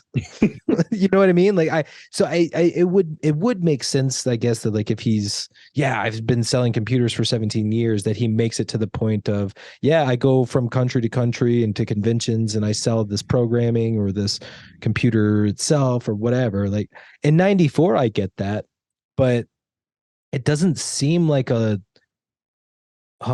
doesn't seem logical as a backstory in 1978, you know, like 1978, yeah. it seems less likely to me. Not impossible, but less likely of like a plausible backstory. Especially since I imagine at that point Helen is going to law school. Yeah. Wait, she is? She's at that point, she's a lawyer at a secretary at a law firm. So I imagine she's doing that because of a law degree. Yeah. Maybe. Doesn't have to be. All right. I definitely have some nitpicks that I haven't got to yet. Do it. Do you guys have any notes or we've covered all of mine. I don't write notes anymore, so I'm just whatever I think of, He and just I just writes bounce raps. off of what. Yeah. He bounces off of us. That's all he does. Well, if I don't have anything more to think of. All right, here's my first one. You guys, we've been doing this a while, so you probably know that I do not like when they have someone run who can't, in an action movie, who cannot run. You know, You're so picky about people's running form. We did the breakdown of Jessica Chastain and Ava, and that was just brutal. It was brutal. But let me introduce you to Arnold Schwarzenegger trying to run in an action movie in True Lies. What are we doing? He just can't run. He cannot run. He's big. He's got the action down. Don't make him run. I'm sorry. I think we're all spoiled by Tom Cruise and I forgot. There's some other ones that are just great at running in movies, but nobody tops Tom Cruise. I know. No, he's the best at running in action movies. Tom Hanks. But that's one movie. When Harry was in Switzerland and he was trying to run away, I'm like, I can't watch this. Like, sure, take down the dogs, that's fine, but please let's not have him run anymore. And thank God they didn't, because now he's like going down a hill, he's sliding on his back. Like that worked out so much better than him trying to run away. I think his running is forgettable. Like I don't actually remember his running. Oh, that's fair. Same. Yeah. Same. And until you had mentioned like him running at the beginning, the only time I could think about was him trying to get away from the explosion when the guy shoots the gas tank and then he dives into the water, which, by the way, beautiful dive. Great dive. But that was the only time I could think about him running, and it was short enough. Luckily, I think that was the only scene that he actually was running in. And it wasn't very far because he's just trying to get down that dock, but so like it was quick little nitpick there. And yeah, just make sure if you're gonna have someone running an action movie, have them know what they're doing. It is so funny to me, like the running bothers you. I don't know. It's something I never thought about. Like it just doesn't look right. I think some people look robotic when they run in movies. Like it's. Yeah. I mean, it's like there are times where it's like watching Phoebe Buffay trying to run an action movie. That came to my mind like 2 minutes ago. I'm not gonna lie. This is not working. All right, here's another nitpick for you guys. Only $100 for sex discount? Come on. $100 for what discount? For a sex discount. In the beginning of the movie, she's like, "Oh, they were talking about yes. Whatever. I think it was like an AC or something was broken. Is a plumber. And then he's like, I offered to sleep with him, but he gave me $100 discount. I'm like, really? Parts and labor, man. Like you can't just drop all of that. Yeah, drive that up. I I thought it was so interesting though to have his response of like, well, that was good thinking. He wasn't paying attention to her. I mean, I and know. this was the purpose of to show us how bored Helen is with her lifestyle right now. Well, it's her trying to get like any kind of a reaction out of him, right? Right. Like but it's so interesting because most of it we get it's Harry's perspective of like, like he's bored of her essentially. Like she's boring to him. And at the same time, she's on the flip side thinking that he's boring. And at least she's trying to like spice things up with a joke, like you get things going. But he is so not with it that right over his head. Yeah. So I thought it was interesting that they had that whole thing happening, because whose side are we really supposed to be on in this moment of like, because doesn't Harry even mention at some point like talking like his lawyer, like he's doing something in preparation of if or when they get a divorce, so I can get this. Like, dude is already out the door, and for him to have kind of that reaction when he finds out that she's got mystery man, it's a bit surprising. Like she makes a joke about it and there's literally nothing, but when it becomes an actual possibility, he flips. Right. Maybe it's a bit of foreshadowing in that, right? Of like, she makes a joke about cheating on him, and at this point, she does have her secret guy. So, I don't know. That's actually an interesting thing just to dissect. But I'll stop now. All right. So my last nitpick. This is just after the scene where they're caught. They give him the truth serum. What I'm gonna call it the truth serum. I don't know what scientific name they dropped in the movie, but I'm like, nope, truth serum works for me. And first of all, I just love the way they shot this one. The whole like fish bubble, slow motion, like what did they give you? I was like, ooh, this is fucking good, guys. Like that was pretty good. But the nitpick that comes in is after he kills, he tells them what he's gonna do, and then he kills them exactly how he said, stone cold sober. I thought about this. It's like the drugs just instantly just stop working. There's no blurry vision anymore. There's no slow down. He doesn't speak the truth anymore. It's just like, boom. I'm like, drugs don't work that way. Well, I did think about this because he's a spy. I'm sure he's been captured before. He's been given this truth serum multiple times. I would think that he's built up some tolerance to it, to the point where he can't obviously have no effect from it, but because it's probably been used on him enough, it doesn't last as long. Because to me, that's what it really felt like of him. I like this. Well, they hit him with the truth serum, and he's very calm the whole time. And when it gets to the point of like her asking questions and stuff, it almost feels like he's trying to delay. Like, yeah, it's still in my system. Keep asking. Let's talk. Like he's trying to work it out of his system before they get in there and actually do anything.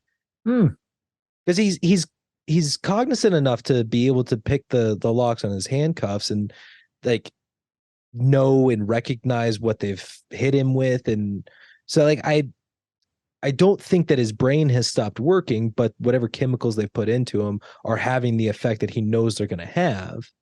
And because he's experienced it before, he's trying to work it out of his system before they can do anything to him. Not a bad theory. I want to be honest, I zoned out for half of what you just said. So Is it because you're tired or because it was boring? I am very tired. Okay, good answer. I'm already coming over there to drop kick you and sack tap you, so don't make it worse on yourself. Yeah, no, that's not a bad theory, Matt. And I'm gonna attribute that theory to the Princess Diary, or no, Princess Bride. Do you remember? No. He has the gambit of poisoning the glasses of wine with instantly fatal poison, but he puts it in both glasses, so it doesn't matter which one he drinks from, he'll be okay because he's built up an immunity to it. Oh, yeah, that's right. Which All right. actually, I can't remember which politician it was, but they spent so much time building up a tolerance to poison because they were afraid they were going to be murdered through poison that it got to a point where it tried to commit suicide and they couldn't. they tried to take poison, but because they'd built up a tolerance, it just made them sick. Like it didn't actually kill them. And then they ended up being like tortured and murdered in like horrific ways or something. But like this was like a while ago, like long time ago. But that story is always hilarious to me of somebody building up a resistance to poison in case they were ever poisoned, Right. and then trying to kill themselves and can't do it. That's irony. Although there are like, several other ways to achieve your mission there. So Yeah. I do want to mention the title drop. We did talk about the title drop. I loved it. It was clean, simple, like kind of mind blowing, like illusion. It was really good. You got the true, right? It's true, and then it like flips like 45 or 90 degrees, or rotates 90 degrees, and then lies. And I was like, oh, sick. I mean, you gotta admit, the title in itself is so good. True lies. Oh yeah, just the words. Yeah. Just the title, like the name of the movie. I'm like, God, that's a great title. True Lies. It is. I agree with you, Nick. I really like the design of it. It's simple, but it's a really cool effect. You've got your letters facing one way, you rotate it, and have you guys seen there have been artists that do this where they have like a sculpture or something that when you look at it one way, it's one thing, and then you rotate it and it's a completely different thing. That's what this title gave me vibes of. I'm like, it's so creative. It's so clever. I think it's symbolic for like being double faced, right? Like it's two-sided. That's what I took away from it. Yeah, it's definitely symbolic for sure. Yeah. Any more nitpicks? These have been fun. No, that's all. I've said the rest. Oh! I do have a nitpick that I forgot to bring up. So, a 14-year-old girl hopping onto the back of some random dude's motorcycle to go to school.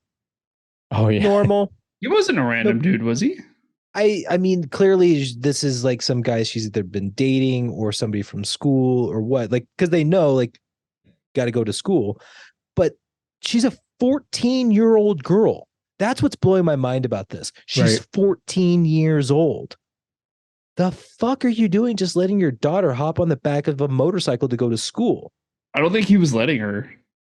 He was trying to stop her because she stole money from yeah. But he seemed very comfortable with her just hopping on the bike. That wasn't a problem. She even had her own little helmet she strapped on before she got there. Right. But I don't know. I thought that just felt so weird to me of God, I don't know. I think everything about her being a 14-year-old girl and how they talked about her was really odd and really uncomfortable. And I think that's just my ignorance as a 32-year-old man of like, I don't know what it's like to be a 14-year-old girl or have one in your house. So I like it, to me, everything is like, why the fuck are you letting your daughter do this? Why? She's 14 years old. Parents in the beginning. I do got to say though, it was sort of forgetful when Harry gives her that snow globe as a gift, like she's being all sarcastic, like, oh, I've never gotten one of these before. Then as soon as he leaves, she just tosses it in the trash. And then, the next scene, she's stealing money out of his wallet, with the cigarette camera. And like, they kind of built that up to really hone in. They're like, hey, these two, have problems with being like a father-daughter relationship. Like that's going to be like a theme in the movie. And then you get none of that. Essentially, like until the very end with the nope scene when she, I mean, like, even then, like, that doesn't really resolve anything because, like, he still saves her, and I don't know if that like turns her around at all as being a daughter. Maybe so, because at the very end when they're like having family time and they're very like happy and whatnot. But I was a little bummed that they didn't like. There was nothing in the middle of the movie that talks about the father-daughter relationship that was sort of set up in the beginning. Go ahead, Matt. I'm with you. They set up a really good character with her and a great opportunity for character development, but they ultimately do nothing with it. She shows up at the beginning and then she's basically forgotten about, which I almost think is by design, because I know we're going to get into the 4 endings. Like, we have our first ending, but wait, there's more. They kidnapped your daughter. My daughter? Yes, your daughter. Like, oh well, shit, we got to go get her. And the movie keeps going. Like, my daughter? I don't have a daughter. Exactly. Like, think about everything that takes place before that. They are in a hotel room. Actually, you know what? Think about all of the things with Helen. She leaves in the middle of the night to meet this Simon guy, and she's gone for however long. Dad's gone too because he's interrogating her and then terrorizing Simon. Like, that's where's the daughter at this point? What's happening with the daughter? We have no clue. And then they end up in the Florida Keys. They're captured and they're gone for we don't know how long, but we could safely assume at least a day. Where, like, what's happening with the daughter? Both parents are gone with no notice to the daughter. I mean, are you guys just such terrible parents and just completely non-existent in her life that she's going about her daily business without you guys and it's no problem? Yes. Like, it's that's the answer. Yeah, it's so weird that they didn't have more hints or connection to the daughter throughout the movie. I think it's a missed opportunity, but part of it does feel like design, especially when you have the striptease from Jamie Lee Curtis into being captured and now torture scenes and stuff and high action. It's all in an effort to kind of get you to forget there's another element in this movie, so that they can hit you with that final, but wait, there's more. Yeah. Bothers me from a story standpoint, but also clever. Because I liked her. She was an interesting character. Anytime you've got a troublesome teen, like, it's always interesting to see what they do, how they change, rather than just, I'm a troubled teen, dad's here, now I'm good. Yeah, we just didn't get enough of that in general. Yeah. I did pay note to her hanging from that thing and dropping the daddy. Like, oh, sure, now you want daddy. Yeah. I just have quotes. I don't even think I have any of those. Well, I mean, was there anything like ending wise that we wanted to hit on? All 4 endings? Do we want to just acknowledge the 4 endings? Yeah, we talked talked about the atomic bomb one. We talked about the aircraft carrier. Mm-hmm. Then there's like the 1 year later thing, which we haven't really gone into that one yet. Which, a thumb war? Are you fucking serious? Of all of the things that these guys could have been playing, having him doing thumb wars with both of them and cheating, like, I'm sorry, that was such a lame thing. Yeah, I agree. There are so many other games that they could have been playing, but a thumb war? There's your thumbs up. Playing like shoot. Was it shoots and no? What's the mousetrap? Like, that would have been more fun. Oh, they could have been playing fucking Candyland for all I care. Like, a thumb war is. I don't know if you guys remember thumb wars as a kids, but they were the dumbest game I've ever played. Oh yeah, totally. We did them all the time. They were very stupid. I hated it. It's a stupid game. And then the final is when they actually are on their mission as now husband as Boris and Doris. Then I will argue there's a 5th ending. Oh shit. Hit me. The cut scene of Gib complaining about how he wants to get out of the van. Next time, Oh. you guys are in the van. I've been in the van for 15 years. 15 years, yeah. Well, then the tango. The tango happens before that. I swear, it's Is it like before this that? movie feels It like it's fades going to to black, end, and then credits it start to doesn't, roll, and then it he's feels like there. it's going to end, and it doesn't. I'm just like, wow, it just keeps on going. I do love the callback though when Helen now essentially joins Harry at this party, and she's like in on it too. Like she's like a part of it. She's like talking to everybody, and like now the two are one. You can tell she's picked up a few things from Harry. Yeah. She knows how to work her room.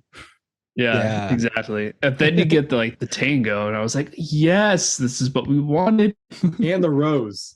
Yeah. Yeah. I love the callback to her, like, Colonel, it's great to see you again. Oh yeah, it's a pleasure to see you again. Who was that? Like I love that. Because how many people say, like, if you're trying to get away with something, walk into the room like you belong. And if no person, most people, I should say, if you introduce yourself as if you know them, are not going to admit they don't know you. Mm-hmm. They're just going to go along with it, and then when they leave, it was like, I have no idea who that was. Like you don't want to be rude, you know? Exactly. But like, what a clever way to kind of like put yourself into assert a room yourself. like that. Yeah, exactly. Put yourself into the room. Make a presence without being over the top. However, it feels like such a risky move of constantly being like, oh, it's good to see you again. Good to see you again. Who are you? Who is this? Like, now you've got too many. Everybody in the room questioning. assumes that. Yeah. You've got too many people questioning who the fuck is this guy? Right. Yeah. Maybe that's why Harry in the beginning only went up to like 4 people. Well, I think he screwed up. Like, just in general, I think he screwed up. When he walks into the people. Well, he walks in through the kitchen, and the guy like addresses him. And the first thing he does is like, I'm head chef kind of guy. He's like, what is all this? There's too much garlic. Get rid of it. Get rid of all of it. Like, dude, this it's is all dog food. Yeah, like, this is not your party. That is a very bold thing to say. The smarter move would have been like, I was just interested in what the kitchen staff, what the kitchen was like, and want to see how the food was prepared. Like, you're a rich person. You go in with like, I wanted to know something or I wanted to do something, you're fine. But the second you start taking claim of like, this is my party, this food is swill, what are you doing? That's a bit bold. High risk. It's a bit bold. And I think like from that moment on, he's screwing himself, because he's staring at Juno and he bumps into Colonel, and it's like, oh, Colonel, good to see you again. Like he has to pull that move because he wasn't paying attention where he was going and walk straight into the guy. So I think from the moment he enters that household, he begins making mistakes. But quotes. Yeah, I think we've hit everything. Yeah. All right. First one I wrote down, it's the way he says it. What a team. I thought that was just a cool way of, I just haven't heard that before, honestly. I remember this line, but I don't remember the situation. He's saying, don't forget your wedding ring. Yes.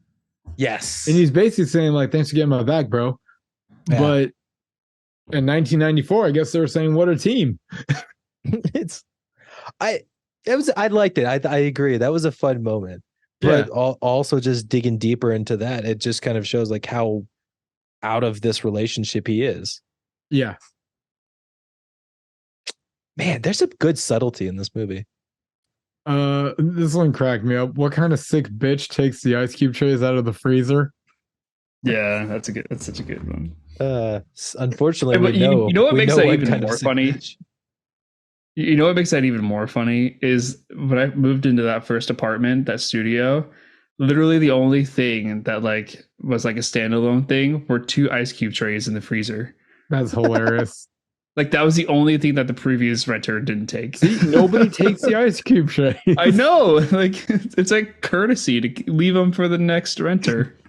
No, I bought mine. I'm taking them with me. This last one was fantastic, especially because of the Arnold and Sly Stallone just battle royale for who's going to be the action hero. Helen, after seeing her man do her thing, says, I married Rambo. Yeah. Oh my god. Oh, that's right. Yeah, I should just say that. Yeah, that I was a little good confused when drop. I heard that. I'm I was wondering like, am I in the right if movie? Arnold needed convincing to let that line stay in the movie, or just how. I'm so curious about that one, because you would think it would have been like, I married the Terminator, or but I married Rambo. I'm like, ooh, direct shots fired. Well, do you remember The Last Action Hero, Yes, where Hmm. all of Arnold Schwarzenegger movies are actually starring Sylvester Stallone? that's right. I think it's a gag. Like those two they have like the friendliest rivalry in the world, where it's they're best friends, but they both want to beat each other. Right. And I think this is just another example of them like getting to reference each other, getting to have a little fun. Because they started Planet Hollywood, didn't they? The restaurant, like those two together were like the two of the bigger names. I think Bruce Willis might have been another one, but like I have no idea. like those two, like they have a rivalry, but I don't think it's ever malicious. I don't think they're ever trying to like hurt the other guy, but it's always trying to be an I'm better situation. Yeah. Okay, that makes more sense. But I just thought it was hilarious. It was a great drop. And even Curtis's delivery on it. Married Rambo. All right, yeah, that's we've already said the rest. Yeah. All right. Well, I mean, unless we have anything else, are we ready for final thoughts? Who won the movie? Yeah, I think honestly, this is probably like one of the deepest dives I think we've done on a movie recently.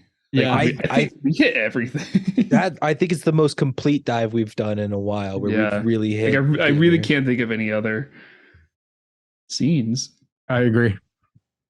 Good job. I do love when Helen like takes off her shoes and she's having to like run through all of this debris. I'm just like, wow, what a or no, it was her heels. She was wearing heels with the black dress. Oh, it's when they were being chased. Yeah. Yeah, and there's all this debris and everything, and she just like rips her heels off and is like running barefoot. I'm like, wow, what a champ. I thought what an interesting call for the moment when she's with Simon and they raid the thing, and she fights back and runs. Like for her to just be like a normal person in this situation like, where the freaking SWAT team is coming in. Right. Because I think that she knees Gib in the nuts and takes off. She bites Harry. She bites Harry, yeah. Like yeah. I was really impressed with that, of like, this is a woman put in this situation and she fights back. And then someone clocks her in the back of the head with a gun, and Harry's like, no, knocks him the fuck out. Yeah. I also love the fact that we even talk about the scene. I love the fact that they cut down Simon's. They don't even bust through the door. They just literally cut his entire back of his home to shreds. God. Oh God. I just So had that funny. thought. Do you think that trailer was like his home? Oh, for sure, that's his home. Oh Oh, God. guaranteed. That's not that is not a safe house of any kind. The fact that he sells like high-end used cars, at least, like my optimism watching the movie was like, this is just a trailer he has for hooking up with girls as like his safe house to be part of his story. No, But that makes it even funnier. Oh my God. That's even funnier than if it really was his home. Oh my God.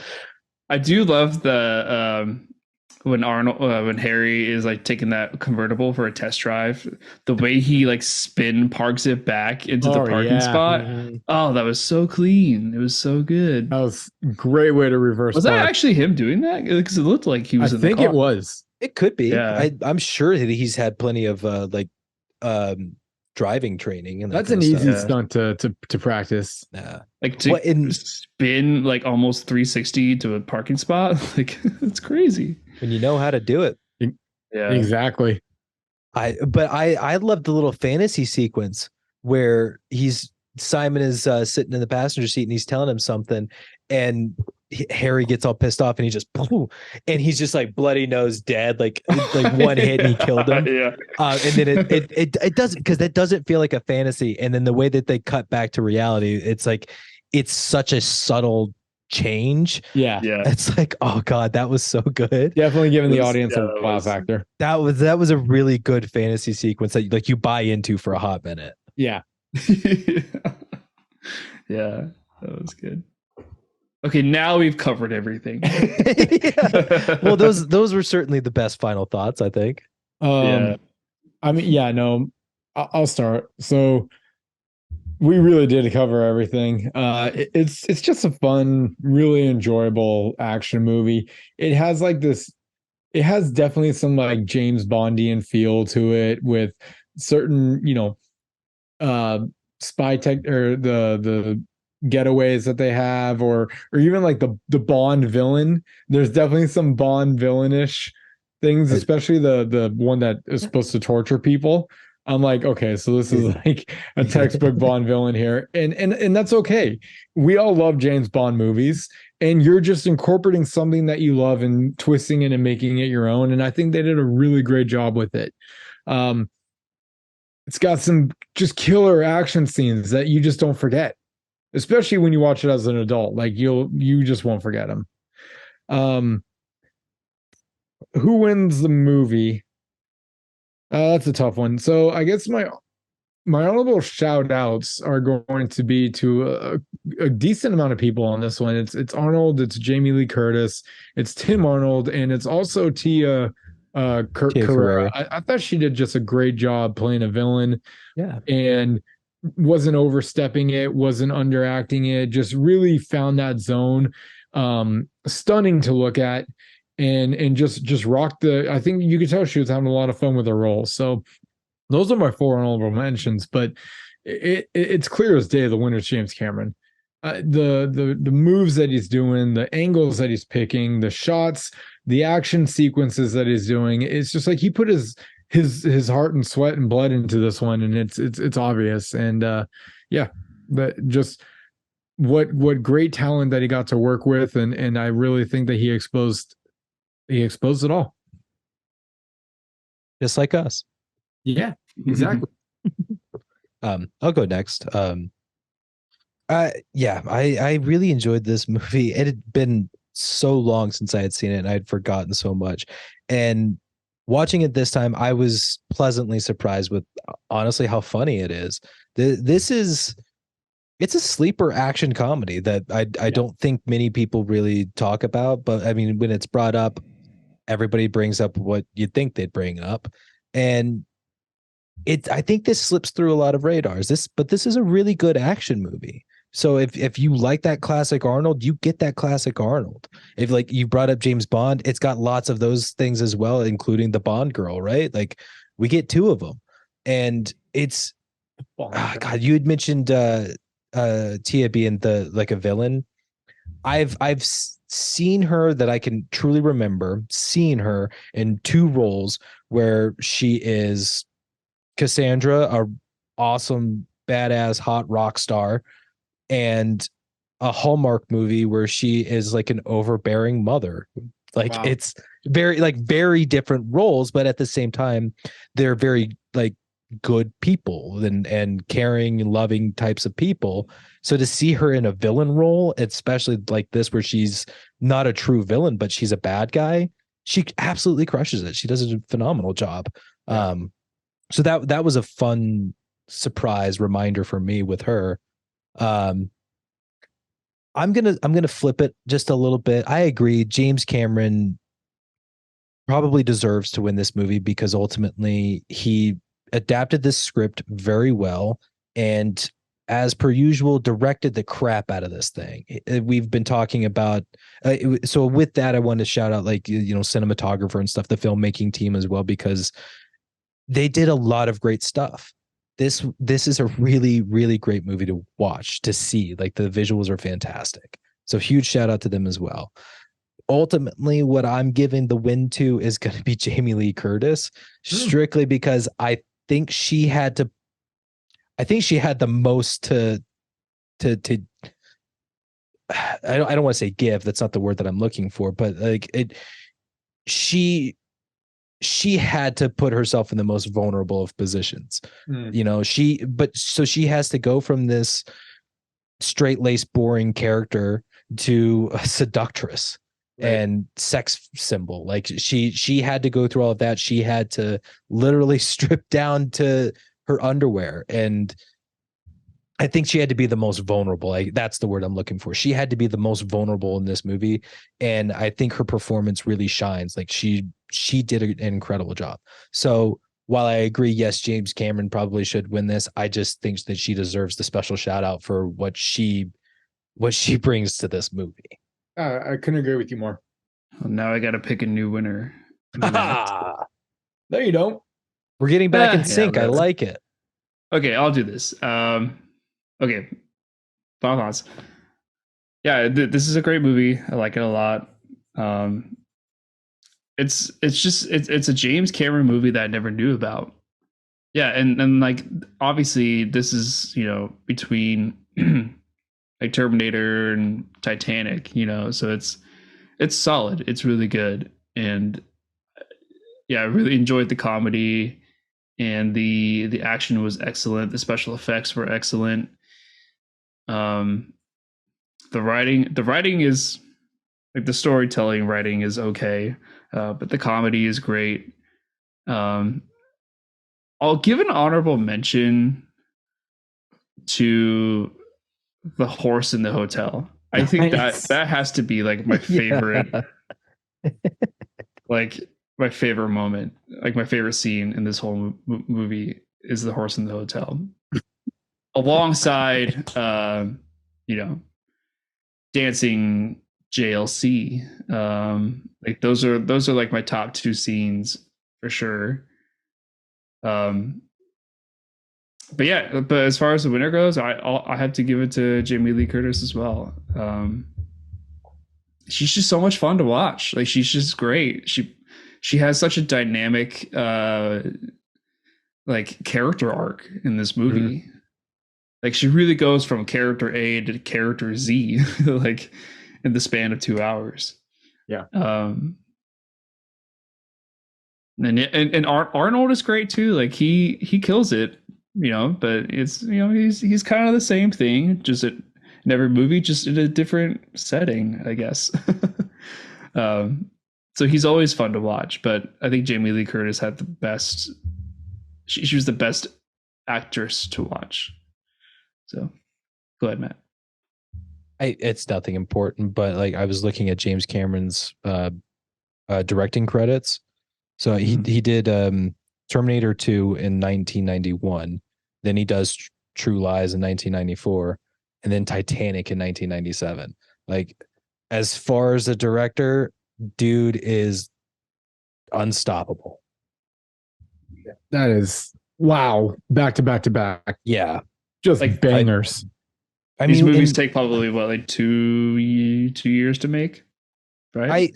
I mean, there's a 3-year gap between each of those movies. So Terminator 2 is in 91, True Lies is 94. I'd say there's, let's call it a year of, a year, let's call it a year off, a year for filming and editing, and then there it is. So I went for Titanic though. I mean, that's one he'd had written before. So this is God, I think it was in production for a long, like post-production for the longest time, simply for the special effects and everything that he needed. So, well, and if I remember, didn't he do his own personal dives to the like 6? Oh yeah. So you're bringing that up. I mean, he's got, I think, like 3 documentaries that are essentially deep sea dives. Right. So like it's, yeah. Dedication. Oh my God. I'm truly just blown away by James Cameron's directing credits. Like, the second he does the Terminator, that guy's basically unstoppable. Yeah. And I know I have my complaints about Avatar. We're going to move past all of that. It's still a breathtaking movie. But, oh man, I can't say in any way, shape, or form he is a bad director. It is funny though that the Terminator 1, 2, and True Lies, they all have the second one has Arnold. It's the third one that doesn't. But those three movies have Arnold, and it's just so cool to learn that. You know what else the third Terminator doesn't have? What? James Cameron. Oh, really? Oh. Yeah. Yeah. Well, I guess that makes sense because you didn't mention it. But yeah, it's just interesting to me. Like 3 movies in a row with Arnold. Yeah. Yeah. Well, I think that wraps it up for True Lies, and I don't think there's anything else we can say, but we probably find something. So I'll just shut myself up. This was a great chat, guys. Like this was a really good one. Yeah, I'm looking forward. What's next week's pick again? It was missing on Netflix. Missing on Netflix. So yeah, there's a joke in there somewhere. Oh, it's an easy one, but it's the low-hanging fruit, so I'm gonna avoid it. But that does it for the Good Flickas chat on True Lies. Tune in next week to hear us chat about Missing, streaming on Netflix. You can also check out our past videos on YouTube at GoodFlickas. Hit us up on social media on Instagram at good.flickas, and send us an email. Give us some advice, or let us know how we're doing at an email at goodflickas2020@gmail.com. And of course, when our technical issues are no longer a massive problem, this guy's fault. Check us out on Twitch at GoodFlickas. You can see our live shows every Monday at 5:30, occasionally 6:30, depending on how life hits us. We've tried to do a good job of keeping updates, but because life is crazy and this is not our main job, although we love doing it. So help us out. Give us a follow, give us a like, let us know how we're doing. Tell your friends, tell your sister, tell your brother, tell your mom, tell your dad. Get us out there, talk about us, share us with your friends. Preach. We'd love to do this. We'd love to do this more regularly and give you guys even better shows. But in the meantime, check us out on all those links, and we'll see you again next week. Brian, round us out, man. Yeah. No, like Matt said, thank you so much for listening to us, guys. We hope you liked our talk about True Lies. Now, I want you all to go into your kitchens, open your freezer, see if those ice trays are still there. See you next week.